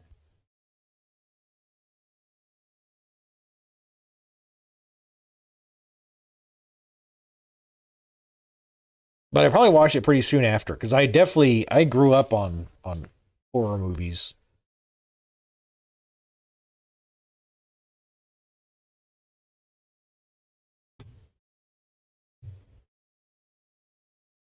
Yeah. Oh yeah. There's Cult of Chucky, and yeah, the reboot.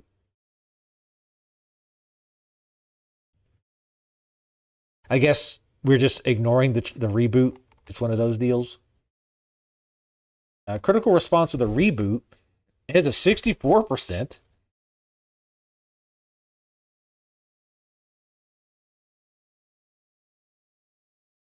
Wonder why they got a different voice actor.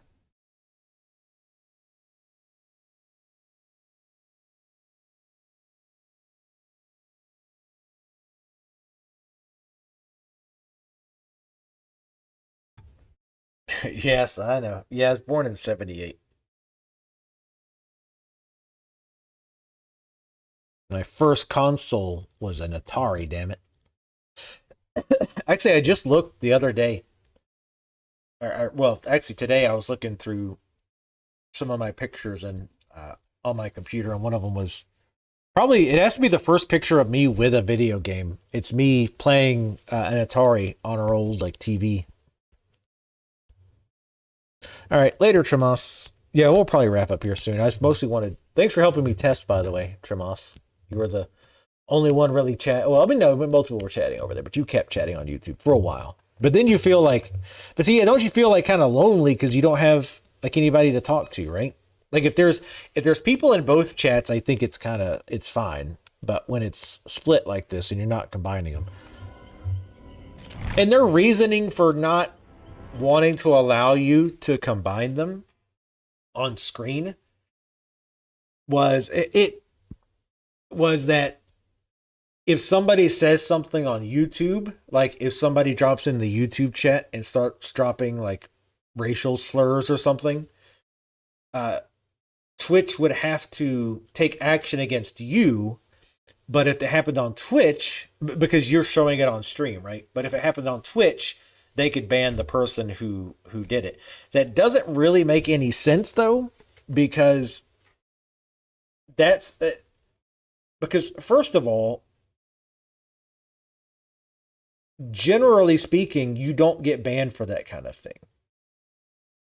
Discord's the perfect example. If somebody like hops into your voice chat, even not Discord, like even if you jumped into a game that has voice chat, if somebody's saying things that are against TOS, you don't just get banned for it. That's not been true for a long time, if ever. However, if they keep doing it and you don't do something to stop it, like mute them in game, leave the lobby, now you get in trouble. So I don't understand why they're treating the YouTube chat like as it's different. It doesn't make any sense. Yeah, they shouldn't have been Aetheric. Unless the person streaming wasn't blocking them. Like if they were just like, LOL, look at this person saying racial slurs and stuff and not blocking them, then they should get banned. But if they got banned just because somebody said something random in a Diablo chat, they need to appeal that because that's not supposed to be how it works.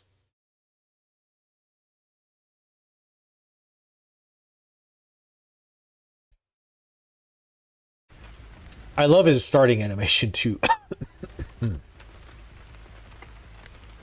Life is full of surprises, ain't it? It sure is.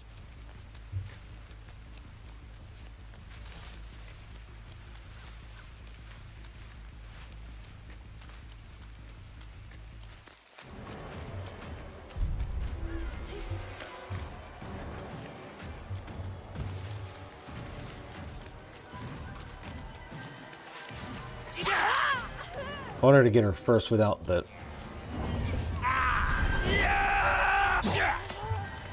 Not quite far enough, but that helped me make up a lot of distance though. So even though it didn't reach, I definitely got there faster.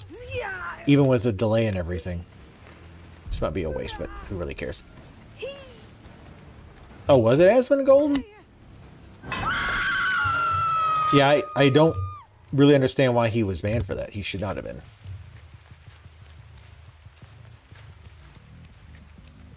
I'm waiting to use my power a bit.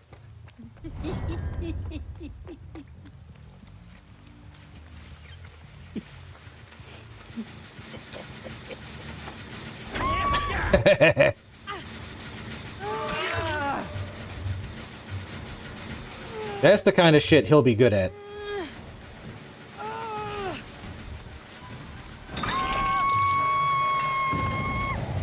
That's gotta hurt.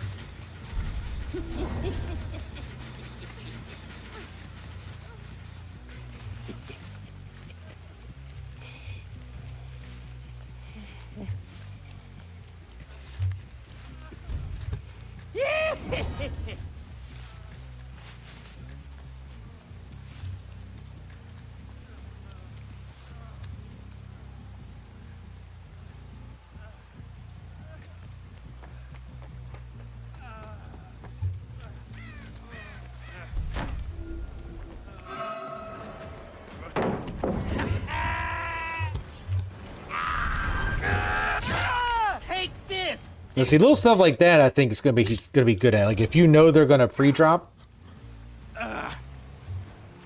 you can kind of pull that. Also, they still haven't saved that girl off that hook that was like 2 hours ago. What are they doing? Good times. Good times.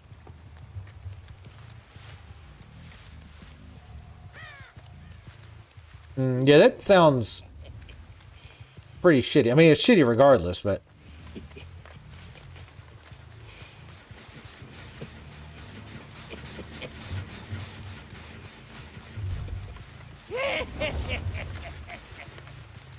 Stages like this with a lot of debris, I think, are one of the few stages that actually benefits the killer.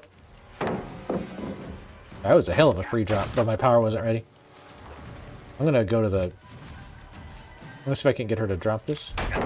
Jesus. I keep forgetting... Where did you go? Uh, I just wanna... The hitboxes are fucking insane on the pellets versus him.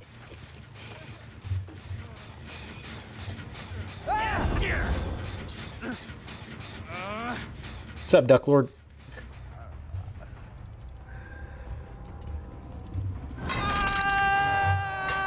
Like, he's one of the few killers that's going to be pretty decent at getting gen grabs. Or, yeah, gen grabs.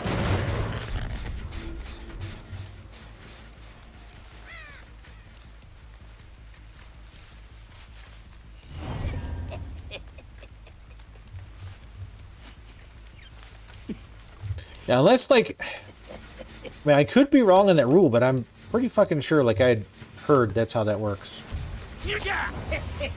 Wait, what?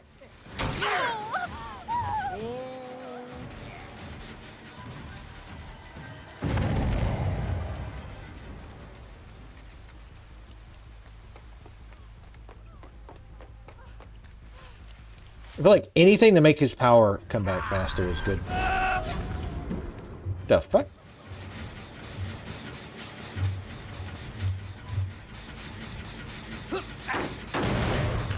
She dropped that a long, like really, really early. I didn't hear it.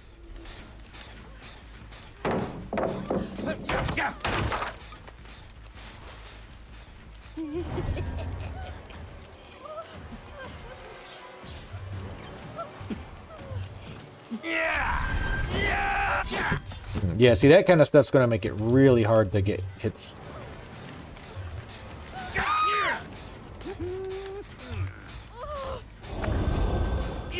It seems like the best way to avoid getting hit. So you need to do it a little bit earlier.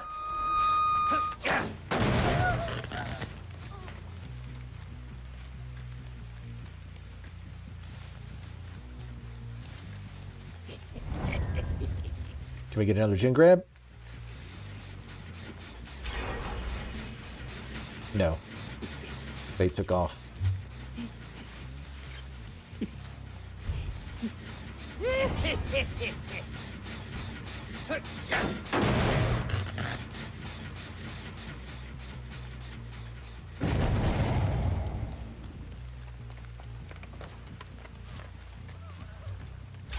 Him again?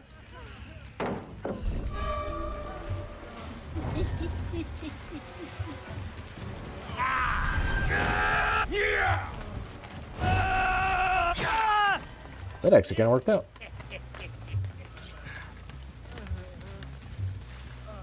I'm not going to hook him, because that's his last hook. And we're just doing PTB, so don't need to go ham. You're mine, asshole.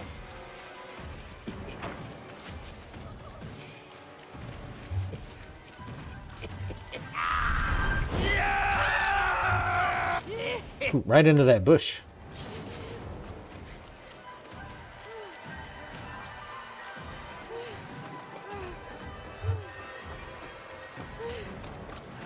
You see how long it takes him to catch up because he's normal speed? Almost like it might be better to use his power on for this, like try to catch. Well, I guess it depends. I was gonna say maybe the normal hit for the first hit, and then his power for the second.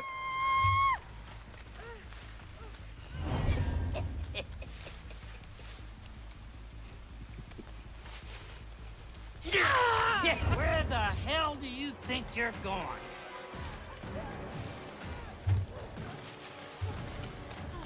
Where'd you go? Come on. She didn't quite know where to go. Don't fight.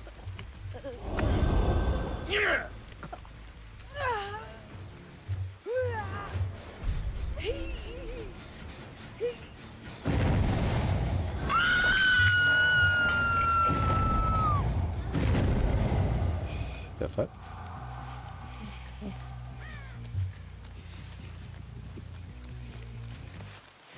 Stop running from the ball, will you?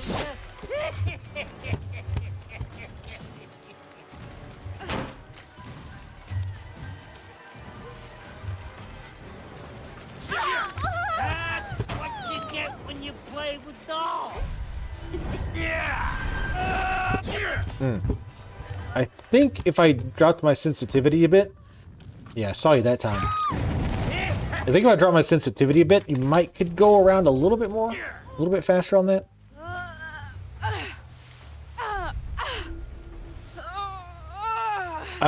That's Huntress. That sings all the time.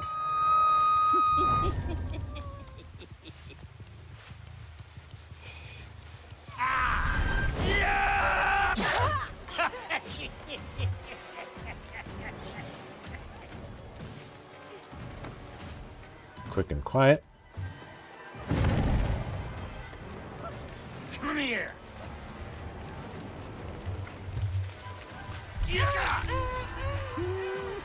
Kate, where are you going? You're mine.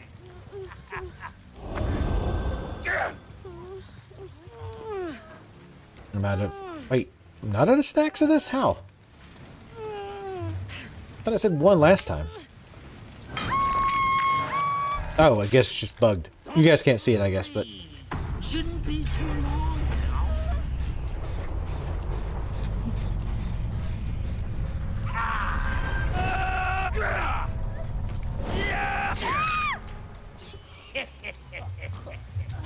I don't think she quite knows what to do.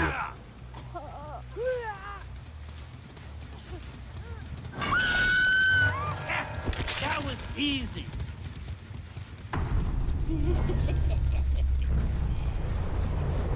They saw me. I don't have time for this shit. Shit.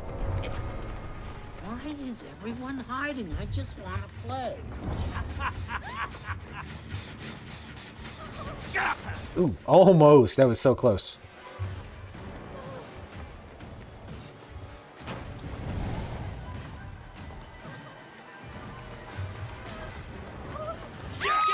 Just die already.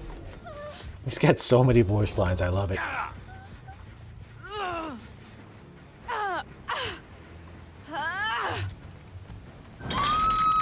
Heidi ho! Howdy ho! Is that a hint? The next killer, Mr. Hanky the Christmas Poo.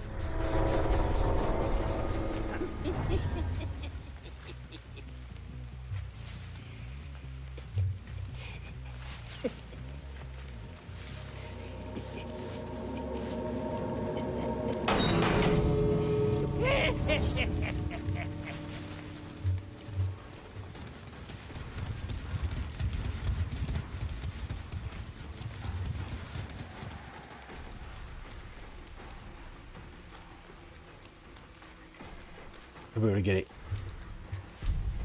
easy if he's over there.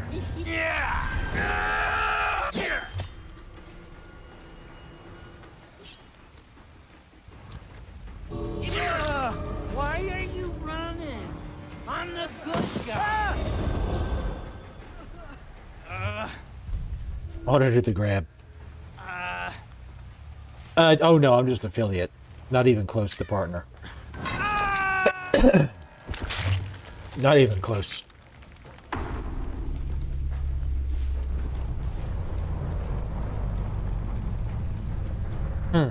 Yeah, I'd love to know more about that situation with him being banned. Because, like, that's really dumb. To be banned because somebody said something in your... Like, it just popped up on your screen. Like, I mean, you can only have so much control, like, unless you go completely crazy and, like, block chat and absolutely no Discord ever, and, like, just no voice chat ever. Like, that's just dumb.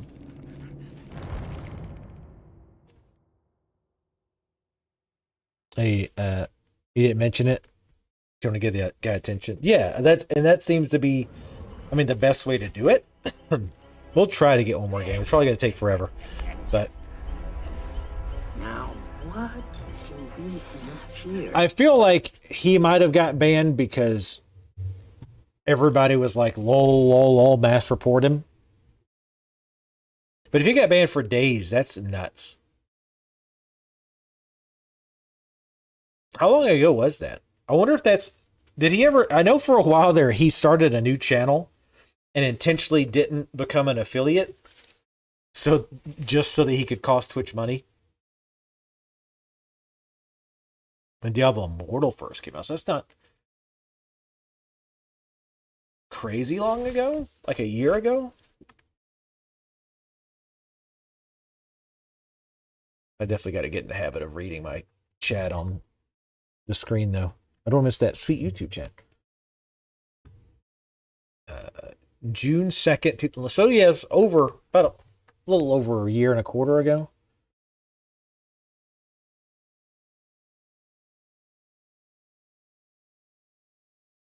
Yeah, I'm more I'm more curious, like, how they justified keeping him banned. Because, like I said, as far as I've always known, the rule's been you have to take action to make sure, like, that person or whatever doesn't do it again. Or, like, if you had an open Discord and it kept happening, you would just have to stop using the open Discord, stuff like that.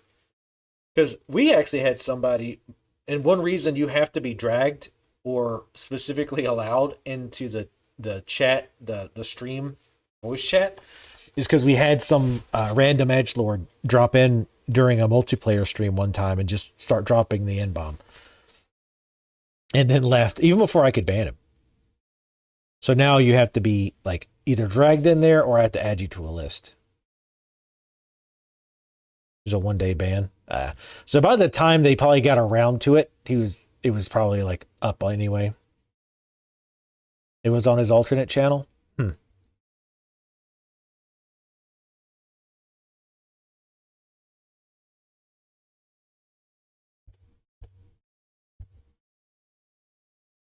I don't watch a lot of his stuff. Honestly, most of the stuff I watch of his is when he's commenting about just streaming in general or like Twitch in general. I don't watch a lot of his gameplay stuff. I did do, it was like a react to a react.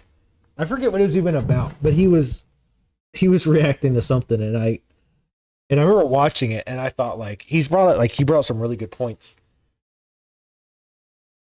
It's been so long, I don't remember what it was, but I definitely want to start doing that kind of thing more. Not just reacts, because those are, but just kind of more talky videos. I've said that a million times, but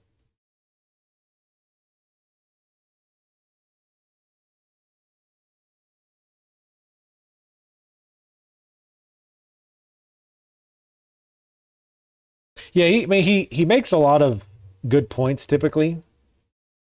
Like, even if I don't, like you say, even if I don't agree with it, like, I see where he's not just like pulling stuff out of his ass typically.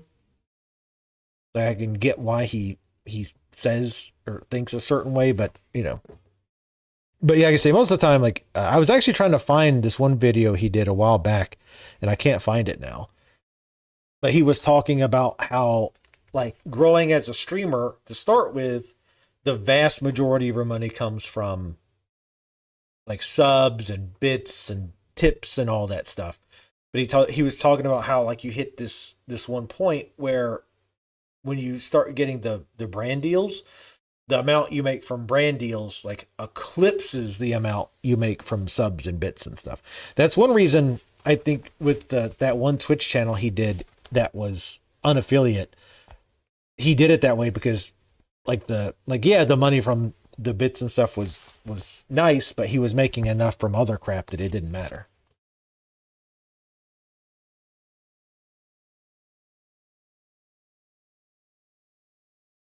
But yeah, no, I don't have any issues with him. Some people irrationally hate him. A lot of people irrationally hate like any big streamer. Certain people I know who I won't mention. Once a streamer gets popular, like they just don't like them. People just will like find reasons to not like them, which I think is silly / kind of dumb.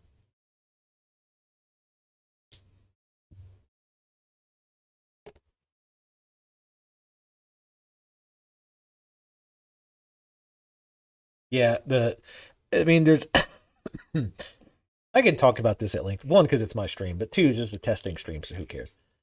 I mean, there's a few ways to really make your career on Twitch. One of them I've seen done successfully a few times is you create kind of a culture of giving, like bits and tips and sub bombs and stuff. Like you make that a really big deal, and not in a begging kind of way, but in a, I mean, I guess you could argue any kind of mention of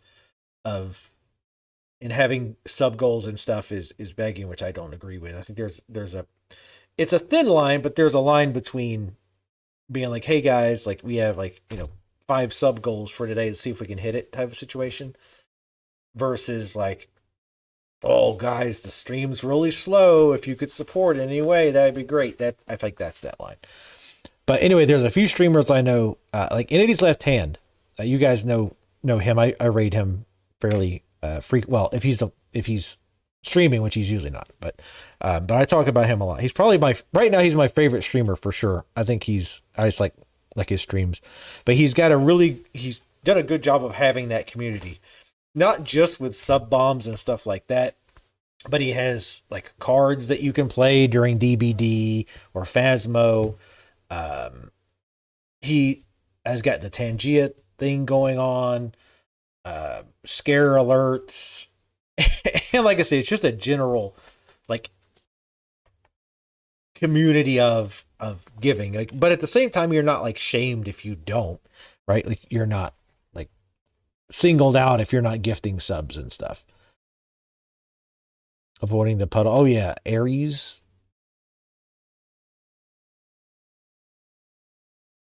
Avoiding the puddle name always was like weird to me. But he does that. Another streamer who streamed for a very long time that I know of, Maximus Black. He does the same thing. He's very good at having that like community giving thing, and that's how he made a ton of his money early on. Like his viewer count was good, but it wasn't like crazy. But he had like a lot of people who would contribute, stuff like that. So that's one way. And another is just, obviously volume. You have so many people that just from random bits, subs, whatever, you're doing fine. And then there's you're really hitting those sponsorships, which is something I'm really starting to look at doing more. Up until now, I've completely ignored them because I'm like, what's the point? Like I'm so small. Like I would make, 10 to $20 off of this, if that. It's like, what's the point? But at TwitchCon, I went to a few panels, and one thing that they pushed on was, even when you're smaller, you should do it anyway. One, because it's money's money.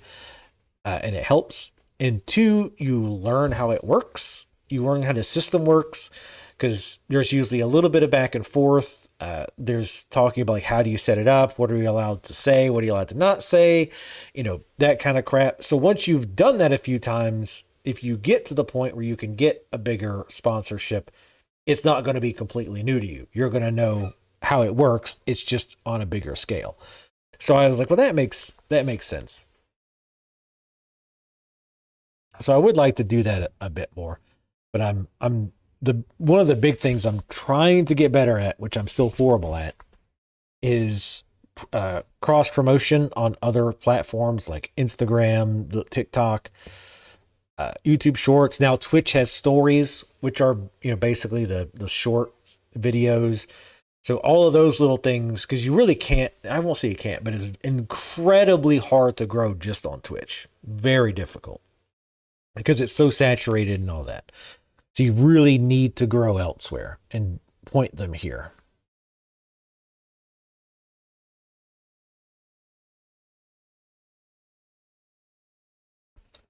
Yeah, I'm shocked I'm not bigger than I am. I should be huge. I should be dwarfing Asmongold's numbers.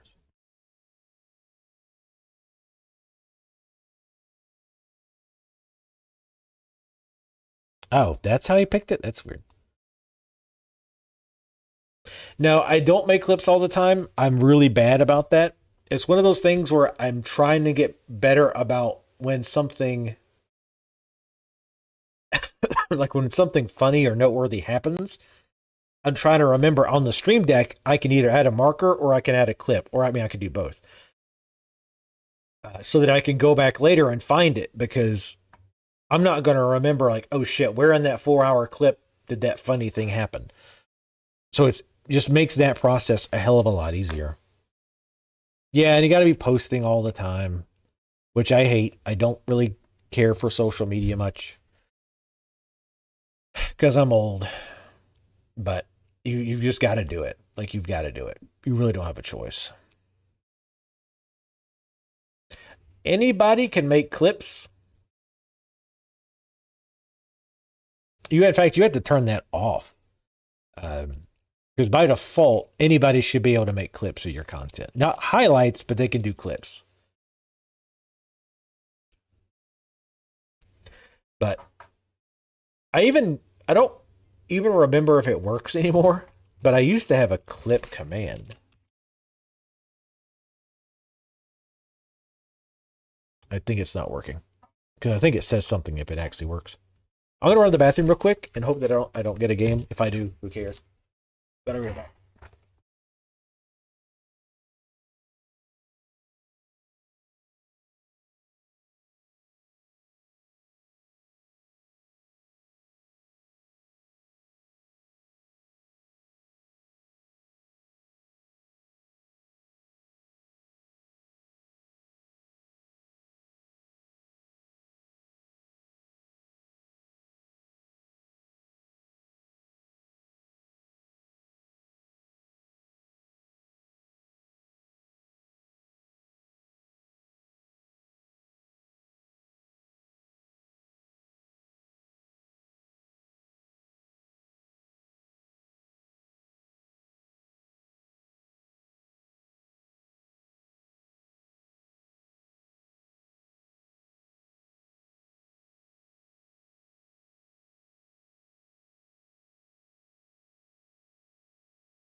Good timing. I was going to change my perks, but who cares?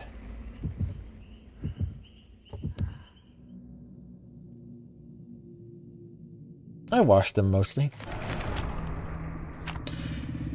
But yeah, I even, like I said, I have a clip button on my Stream Deck that I should be using more when I think about it. I do use it sometimes, but I got to like really be on the lookout for that stuff.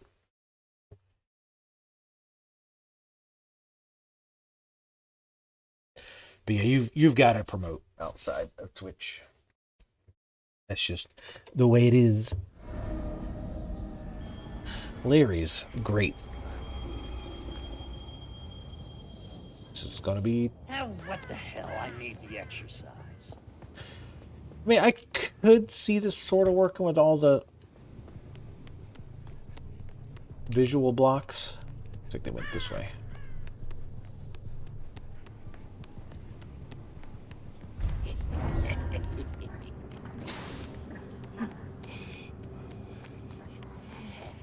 I keep hearing my own running.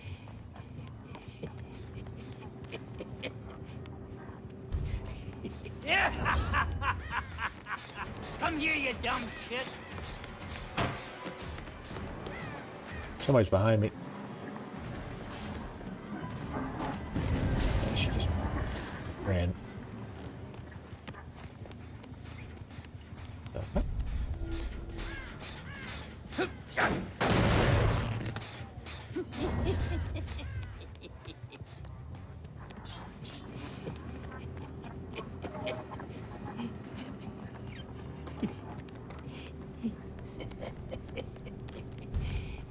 Problem is, even when he's being stealthy, he's like laughing and shit.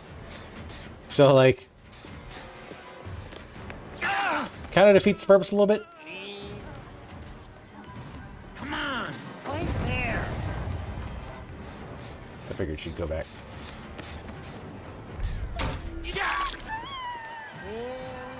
Who the hell do you think you're hiding from?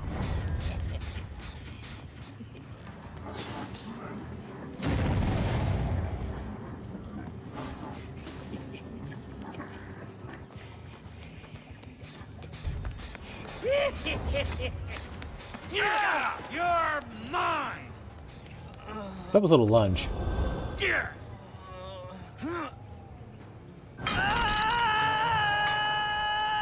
Guess who's coming for you? Yeah, I mean, the dream is definitely to make a living off of it, but realistically, I'm fully aware that that's probably not happening.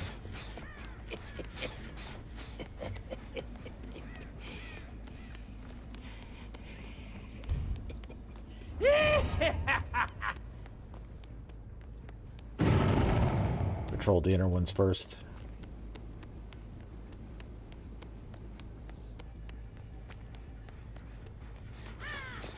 Stop being such a chicken shit.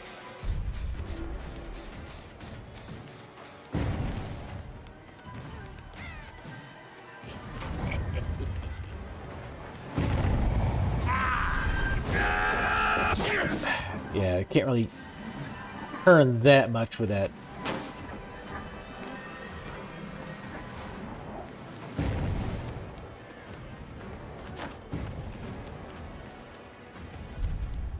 Yeah, I think it's gonna be a really bad map for him.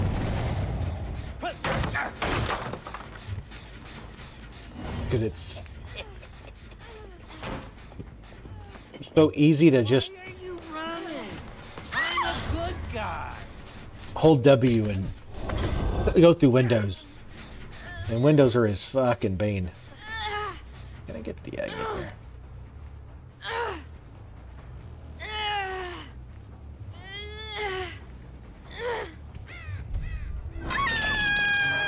Bamboozle would definitely not fix that problem.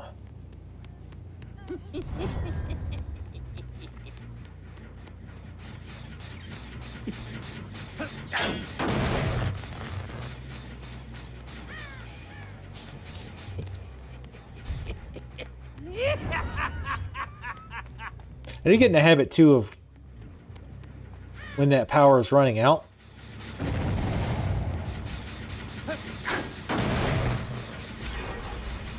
God. I wish the power was just a little bit faster coming back.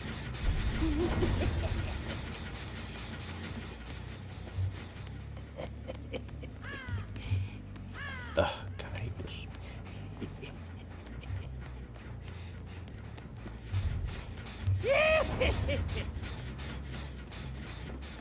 I hate those sections where it's like, I want to just go over here, and it's like, nope, you've got to go 2 miles down the other route.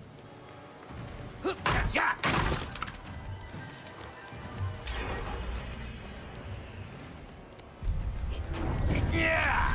Stop running from us all, will you?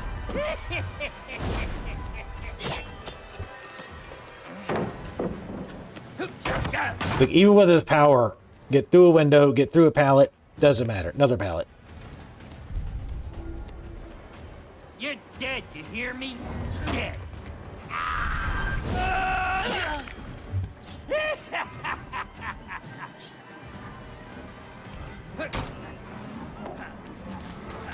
I'm gonna find you. Well, you like that animation. I'm gonna rip you to pieces. Yeah, the Xeno goes in the tunnels is nice and fast.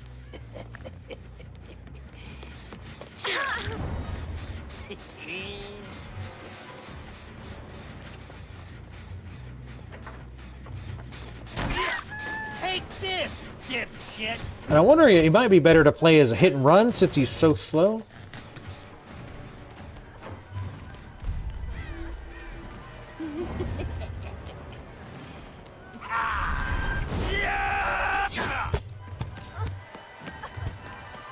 Isn't that a little bit better?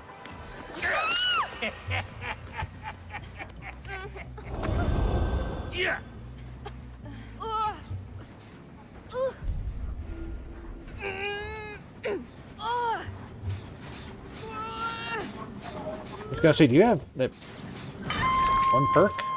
And she does, actually.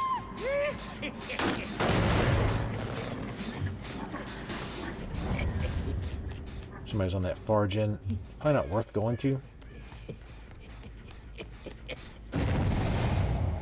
Oh, God.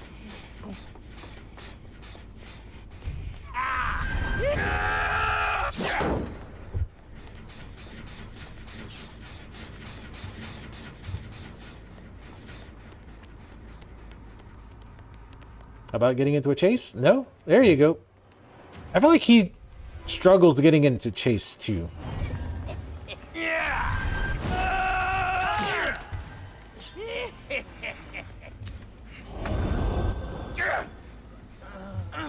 People are gonna have to learn, like, when they hear his, like, scream, his yell, he's gotta, you gotta, like, start. Oh my fucking God, are you kidding me? I fucking hate this map. He's gonna get out, yeah. I'm pissed now! I hate that shit. Like, oh, look, there's a thing. Oh, psych. You have to go 200 miles around to fucking get to it. Never mind. Thanks. Oh, he definitely staggers afterwards. Don't look so sad. Where the fuck? I was gonna say, give me a fucking hook. Somewhere? Can I please? I can't put him anywhere. There's no fucking hooks that I can actually get to. I was gonna drop his ass. I don't know where the fuck the hook, how to get to a hook there. It's such a weird setup. You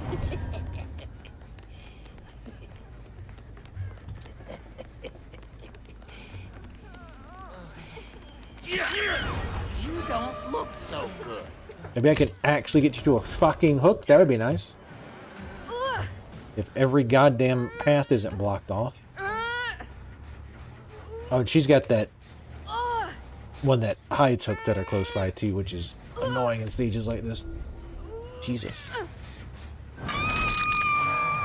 Yeah, he definitely staggers if you miss the dash attack.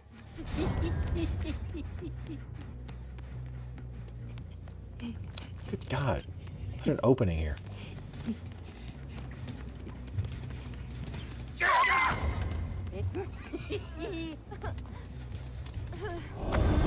I hate indoor maps, typically. Except for some killers. Alright, is this the one we gotta go 2 miles around to get to it? No.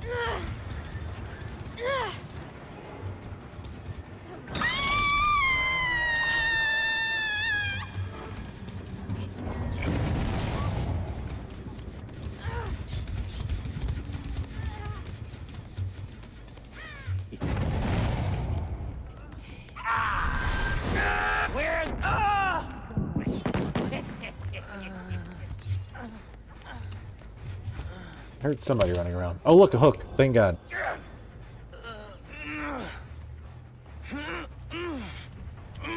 I could maybe get into that scourge hook, but I don't want to risk it. Like I said, it doesn't matter how many hours I play this shit. Like, I'll never remember the layouts.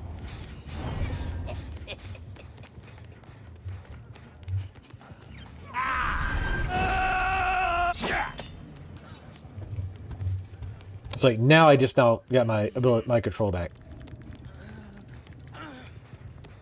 Is she really doing this? All right. So I don't do my ability yet.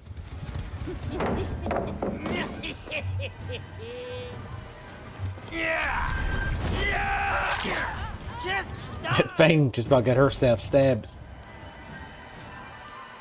Ugh. This weird section here, I never really know. Where'd you go? Come on. I don't want. No, it's...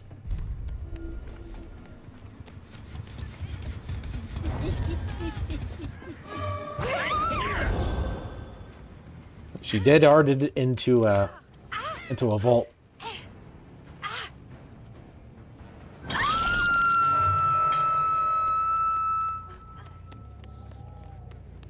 Gonna see if I can't sneak up on those guys.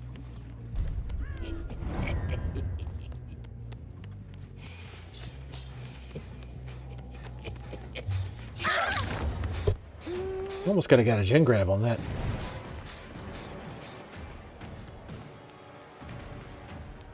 Come on. Let's play.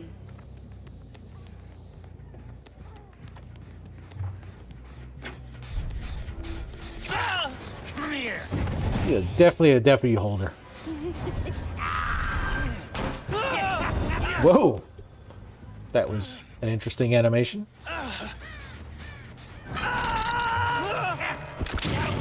I mean, him being so small is definitely an advantage, for sure. Because even with the footsteps, he can be easy to lose track of. Which is one of the interesting things that I actually do like about him. Man, that was a nice pee I just took. Shit. I can't remember if I washed my hands or not. Oh well, my penis is clean. Fairly clean. Clean enough. Also, I like the way he looks behind him when you're in the hidey-ho mode. Oh, I thought we had two then.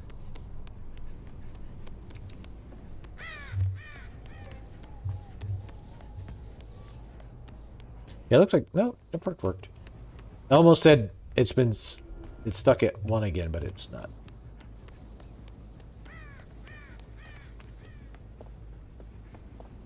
Gonna save my ability, I guess.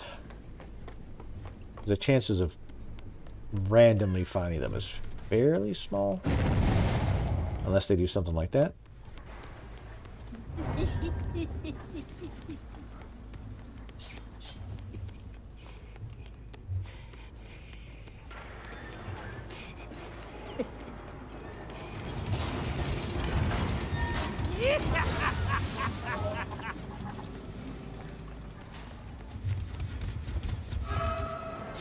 Yes, block each other. Please. We'll go for the Michaela, because I think she has the least amount of hooks.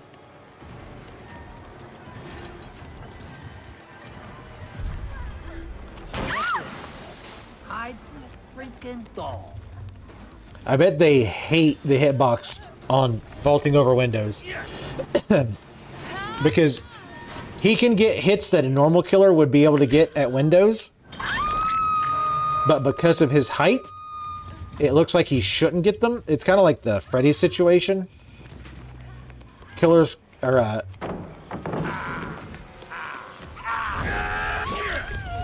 survivors kept thinking that Freddy had a bigger hitbox, but he doesn't. He's just because he's shorter. Mine, asshole. Let's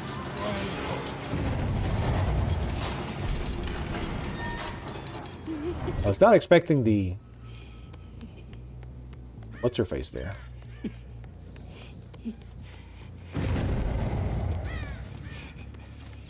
I know she just like ran this way. No, she looks like she doubled back. This Fang Men disconnected.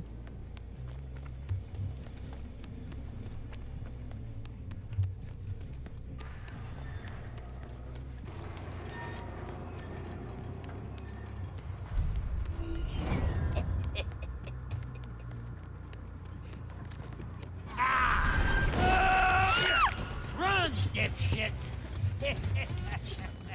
Well, we got the bot.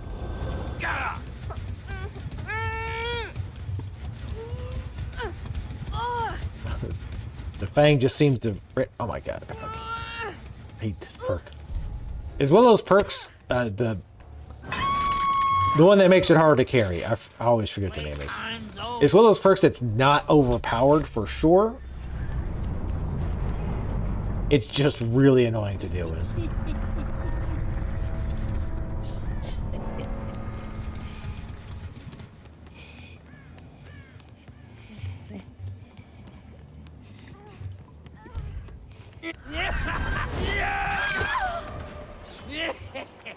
I knew my power was almost up. So I was like, all right, do or die. And I could hear her injured over there. So I was like, well, hopefully we can catch him off guard.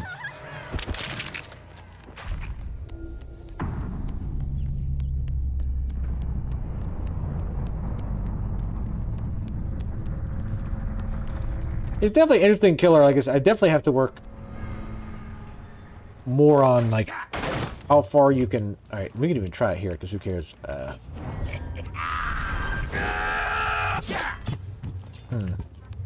You can turn a decent amount, but I think you need to do it before.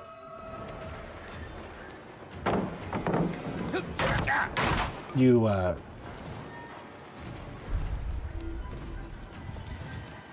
let go.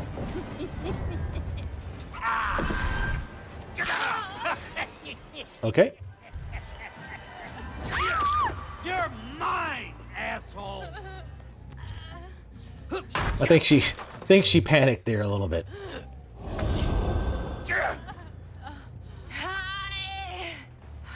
She panicked just a little bit.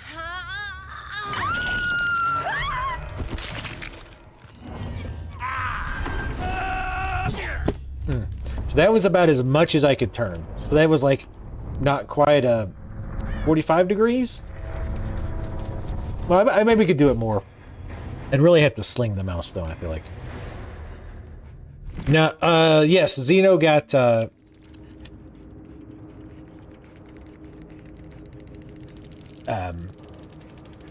Nostromo.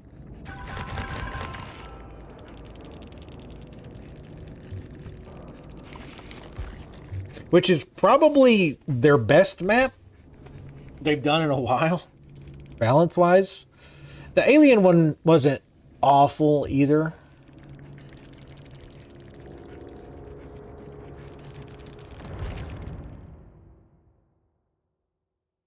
Yeah, I mean, like I say, he's fun to play. I'm still... I have to mess with his power more. Any add-ons that make it recharge faster are going to be huge. I do like this one, though. When performing slice and dice, the auras that surrounds at 8 meters are revealed for 5 seconds. That's pretty damn useful. Missing a slice and dice reduces hidey-ho mode. I kind of like to use that one for traveling, too. So if you're just trying to find them, you use it, you run, and you miss, but it recharges faster. Increases duration of hidey-ho mode by 100%. Basic attacks immediately end hidey-ho mode. That's not much of a negative. Performing a scamper under a pallet breaks it immediately and exits hidey-ho mode. I remember all the perks because I've played for like 1,200 hours.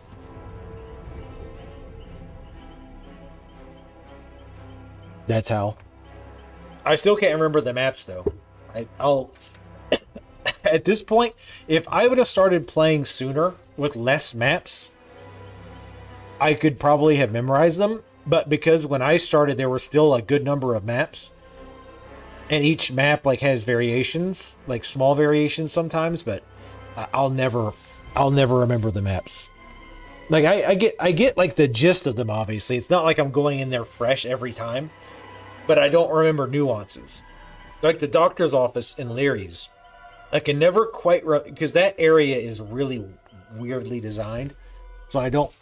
like a lot of times I get lost there. Trying to go one way to cut them off. Because that's a huge thing in this game. And why I don't like indoor maps like Leary's and like Hawkins. Is because a lot of times you don't want to just chase them. You want to try to cut them off. especially when you're breaking line of sight because they're not sure where you're going. Well, when your design is so random, it's like normally you go into a room and it's like, oh, there's, you know, a door here, a window here, and a window here. Like, okay, so I can cut them off this way. Oops, sometimes there's not. Sometimes you go and there's no windows, no doors for a long time. So instead of doing like this, you go and then you got to go all the way down, and by that time they're long gone. So if you don't remember exactly those areas that randomly don't have doors and windows, you're fucked. But I'm bad at remembering the names of the perks sometimes, depending on what they are. Like Enduring, I forget what Enduring is all the time. Or I forget the name of it all the time. I don't use it a lot either, but I just thought, like, since he's so easy to pallet slam, Spirit Fury would be a decent idea. And it really didn't end up working out. They seem to pre-drop a lot. But it worked once. I think one time we actually used it in like the last 3 matches. But I mean, there's a few, and again, of course, it depends which perks you have. But there's some perks that are just good almost across the board. There's always exceptions. Save the best for last, which is a actually, no, yeah, that's a Michael Myers perk. I thought they made it open to everyone, but this one's really good on, again, almost every single killer. Scourge Hook Pain Resonance.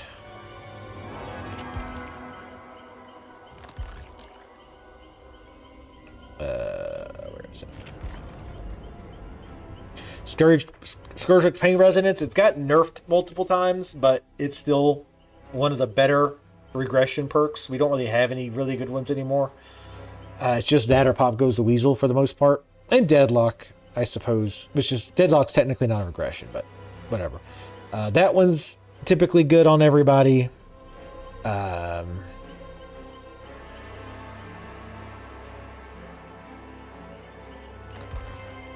Sloppy Butcher.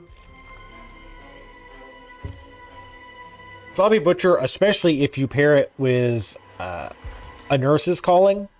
That's a pretty good, like, basic old combo. So it takes them longer to heal. And with Nurse's Calling, if you're close enough, you can see them healing. So that's a pretty good classic combo. Corrupt Intervention's really good when you're learning the game, especially.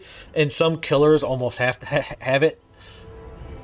That's the one that blocks 3 generators when you start the game. That one's good. Like I said, especially when you're learning.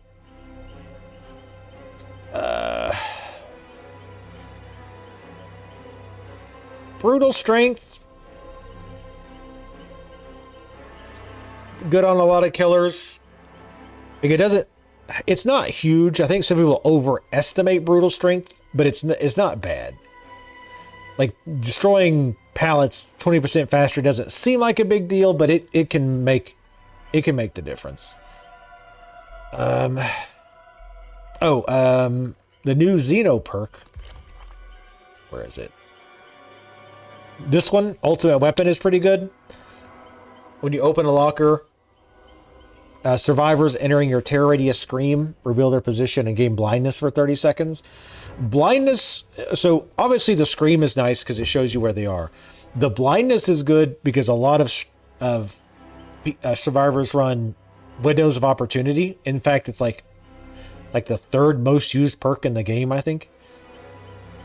And what that does is it lets the survivor see windows and pallets, so it basically plays the game for them.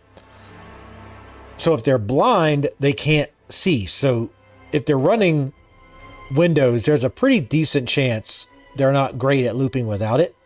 It's not necessarily true, but a lot of times it is. I mean, I run it, and it makes looping like 10 times easier because it basically tells me where to go. So this can help you in ways that you might not expect.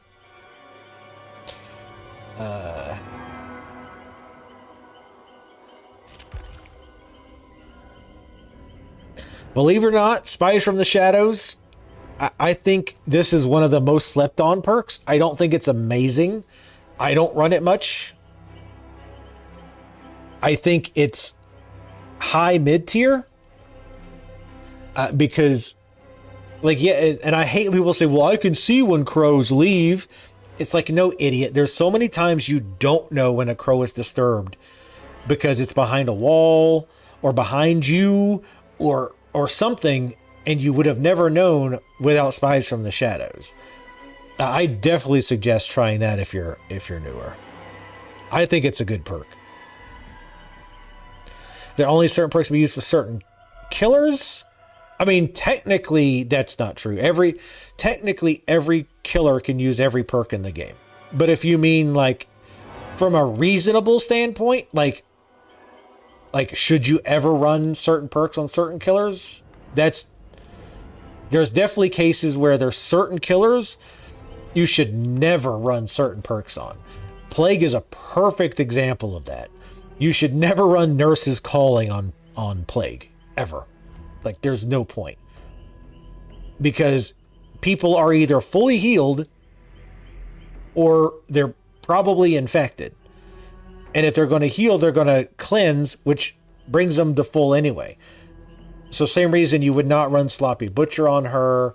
Same reason you would not run Colorophobia, other than just Colorophobia sucks. Any kind of, like, anti-healing perk is pointless with her because of just the way she's built. You didn't know they're crows? Crows are incredibly important.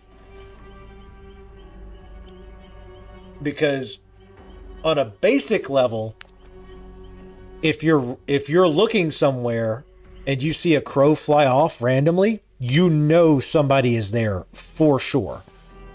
Like, for a fact. A crow will never fly unless there's somebody close by. So if you're trying to find someone and you see a crow fly, you should go there. Now, when you get really knowledgeable, which I still really haven't learned, you'll also kind of learn where the crows will be. So if you come somewhere and there's not a crow where you're expecting one to be, somebody was there, like, somewhat recently. Also, of course, if you see a crow fly back, it means somebody left there, like, I think it's 15 seconds for the crows to come back, which isn't as helpful, but it kind of sort of narrows down where they were. They only had 12 hours. Oh, I mean, that makes sense. But yeah, crows are a big thing. Definitely pay attention to crows. Again, to start with, just pay attention, like, look around, look in the distance when you're, especially at the beginning of the game where you're trying to find them. If you see a crow fly off. Now, be warned though, if a survivor is on a hook and there's a crow very close to the hook, that survivor triggers the crow. So, obviously you don't want to go back to the hook. But, trying to think other good perks. Hex Plaything, I think, is fairly universally okay. Especially if you put it with Hex Pentimento. That's a very common combo. Hex Plaything and Hex Pentimento. Hex Pentimento. Don't feel bad about running No One Escapes Death. I don't do it. I do think it's a newbie perk, but I mean, if you're a newbie, then who cares?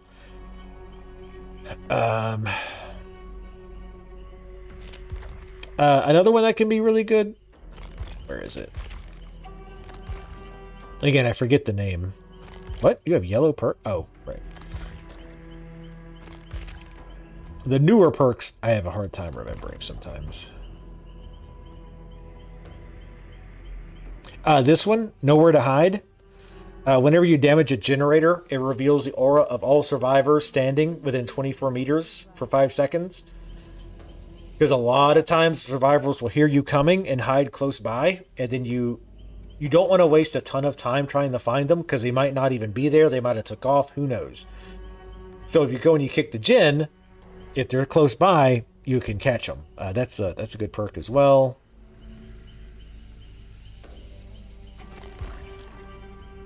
But yeah, those are some good, like, general ones.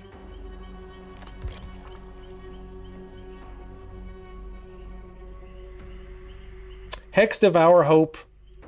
Hex Devour Hope often is a. It's one of those things. It's like any hex, where they can find it immediately, and it depends on the stage. Some of the hexes, even after 7 years, they're dog shit at hiding them, so they can cleanse it really quick. However, Devour Hope can also completely turn a game around, depending. Like even getting a fast down, and then somebody cleanses it, that might have just saved you 30 seconds, which could be make or break.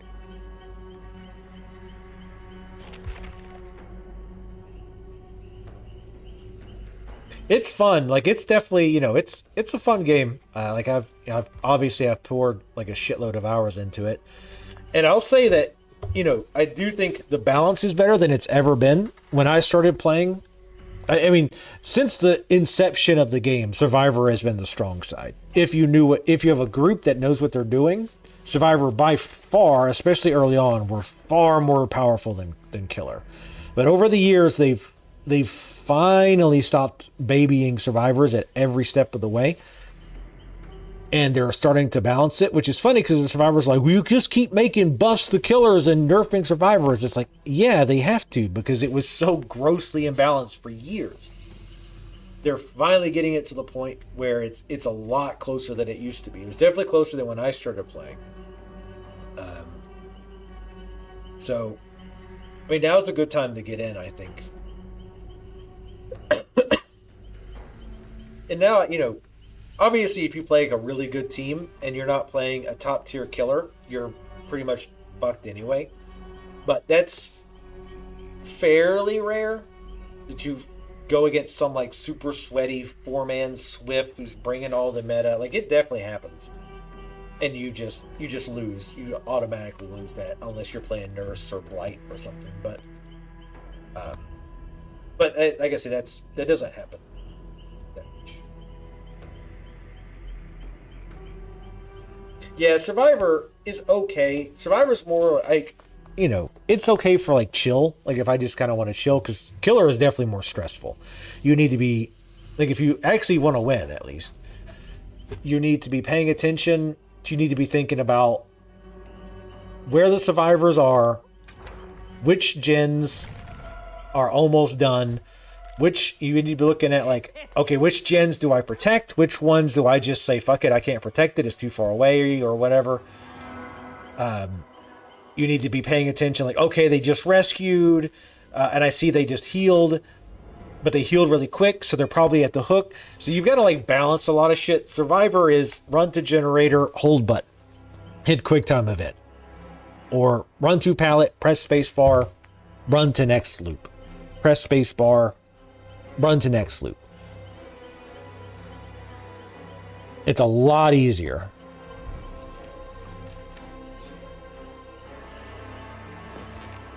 That completely changes when you get more experience. That totally turns around. Especially, so here's the thing too, and I think this is true for most of these types of games. If you take a group of newbies as survivors and a killer newbie, the killer is going to win the vast majority of the time. Like it's probably going to be pretty brutal.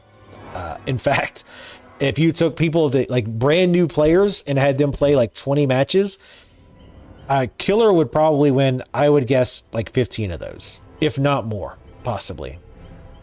Because the survivors don't understand what's important. They don't understand what perks are good. They don't understand how to loop at all.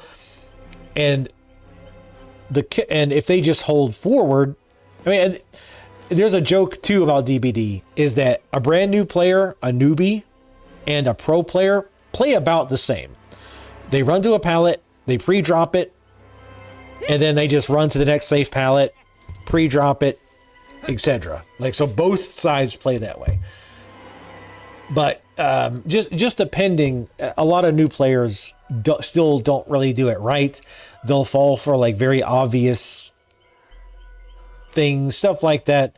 So, and the killer, they need to keep up with, okay, we got to fix the gens.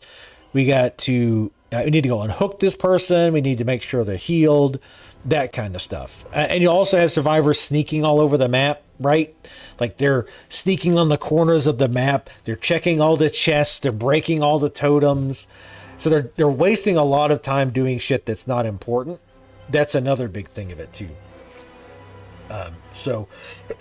Or the minute they hear terror radius, they immediately hide. So they're sitting there hiding for 30 seconds instead of working on the gen when the killer's like, far away. So they'll make a lot more mistakes like that the killer doesn't really have to worry about. You're just hitting them, hooking them, and that's it from a very basic standpoint.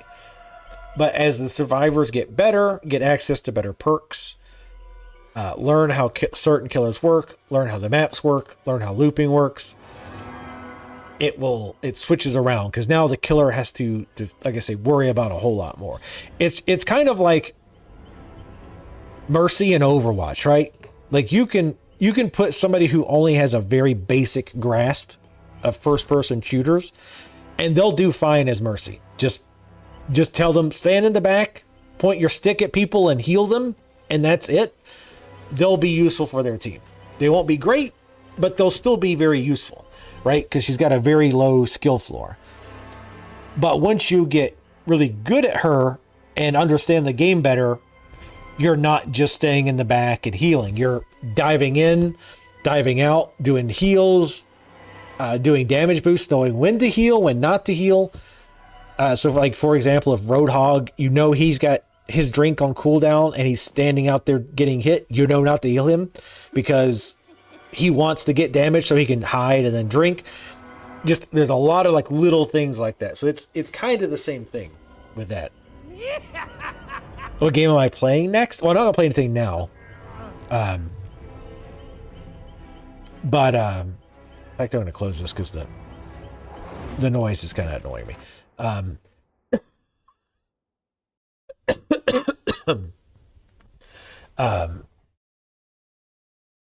Streaming next is still Fatal Frame. I think we might finish Fatal Frame tomorrow, maybe. If not, we'll finish it Sunday. And then when we finish Fatal Frame, we're going to go back to Lords of the Fallen. Saturday, I don't know what multiplayer gaming we're playing yet. As usual, we said we'll talk about it, and then we just don't really talk about it. So I'm not sure what we're going to play on Saturday. Lords of the Fallen. Did you ever get back to that? They made a bunch of changes, like good changes for the most part, from what I've heard. They did do one really stupid, dumb amateur hour thing where apparently they nerfed a weapon because of PvP, which you never, ever, ever do in a PvE focused game. You never, ever nerf anything because of PvP. You are done with it. You got to go back to it. When I start playing it again, that's going to make you want to play it again. I bet you'll hop right back in. But no, they've made a lot of positive changes. They've lowered mob density. Was one of the big ones. So that's what I'm interested in seeing is how much the density is changed. Which, I mean, we're going into new areas, so I won't really know. But hopefully you won't have those areas like the horizontal Blight Town, where they just jammed as many mobs into a small area as they possibly could. Oh man, Witcher 3 is good shit. But after Lords of the Fallen, I'm not really sure. There's no games coming up that I can think of. Super Mario RPG, I'm not going to stream that, though I do actually want to play it, but I doubt I'll stream it. Other than that, I'm not sure what games are coming out. I need to look at the thing. But I mean, I've got plenty of other things. I've been trying to kind of move away from playing new games all the time for multiple reasons that I'm not going to bother getting into. Mob Factory. What? You just make mafia members? Huh.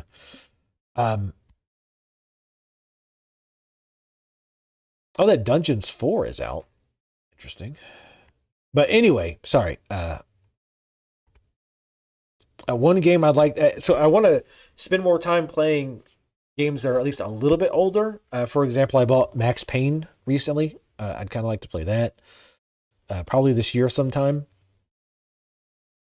But I need to see what's upcoming, because sometimes like new game comes out and I'm just like, I want to play that. Like, fuck it, I'm gonna play it. Like RoboCop. Like I'm still on the fence about streaming that, or I might just play it off stream. Maybe I need a rule for if it's a new game, unless I just really, really want to stream it, I wait a month and then stream it.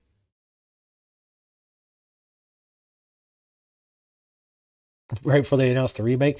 Yeah, I've played it. I mean, I beat it back in the day, but I honestly don't remember a whole lot, which I know is super, super shocking. But I usually use, where is it? I'm glad I don't put this somewhere that it makes sense, because that way I have to find it every damn time.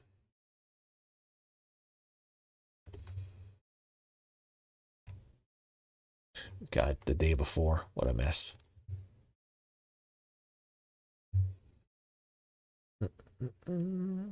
Upcoming releases.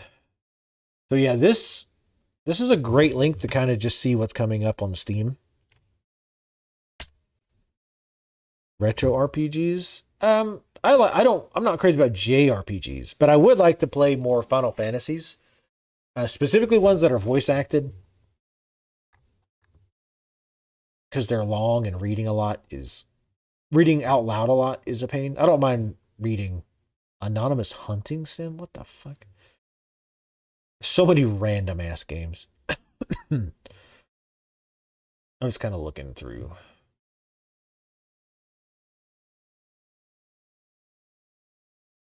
Disco Simulator.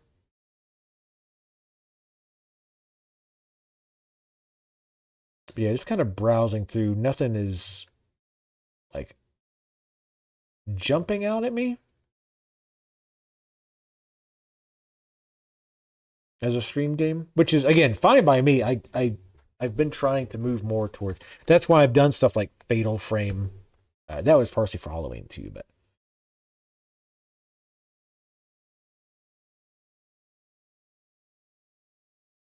Waifu fighter, family friendly. Then what's the point? Why would I play that? Why would I play a family friendly waifu simulator? Defeats the whole purpose. Oh, there's tons of. Oh, there's a million hentai games. There's a ton. You're going to see a lot more. Trust me. There's tons. Ooh, apparently there's a DLC for Dredge. I don't know if I'll go back to that. I'm not a big DLC person. I'll do it for Elden Ring, probably, but Warhammer Age of Sigmar Realms of Ruin, Action RTS, that sounds interesting. Let's keep an eye on that one.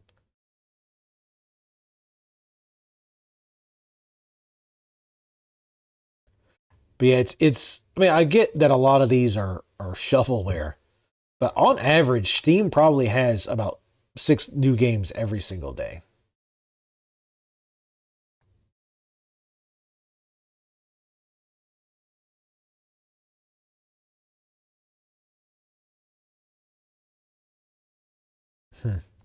Yeah.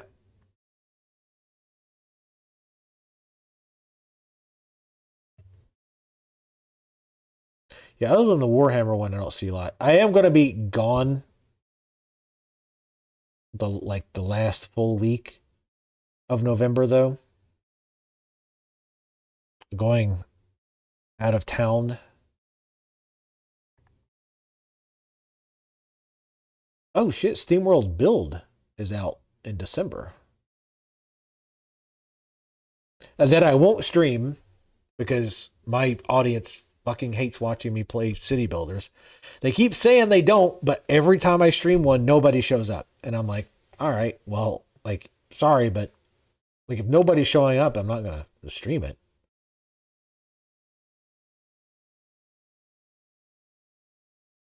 I might, but I've also considered doing more just like random chill streams where I just like if I'm just playing something and I'm like, fuck it, I'm going to stream it. Kingpin Reloaded, I'd kind of like to play that. I feel like that is going to be not a great remaster though, from what I've seen. But I liked Kingpin back in the day. There was so much swearing in that game. Die, you rat fuck. But yeah, anyway. We'll find something. There's always a million things. I have a backlog of games that's huge that I've always wanted to stream. I've always wanted to stream Bayonetta because I love Bayonetta. Maybe that'll be one of my chill streams to do once in a while. Femboy Besties. Oh, God. Excuse me, damn. I hate when the cough just comes out of nowhere. Oh, yeah. I mean, my actual play log is ridiculously huge, yeah. But I have a stream backlog, too, of games that I would want to go back and stream. But, anywho, all right, I'm going to wrap up. Thanks for coming out. Thanks for helping me test. And I will see y'all next time. Bye.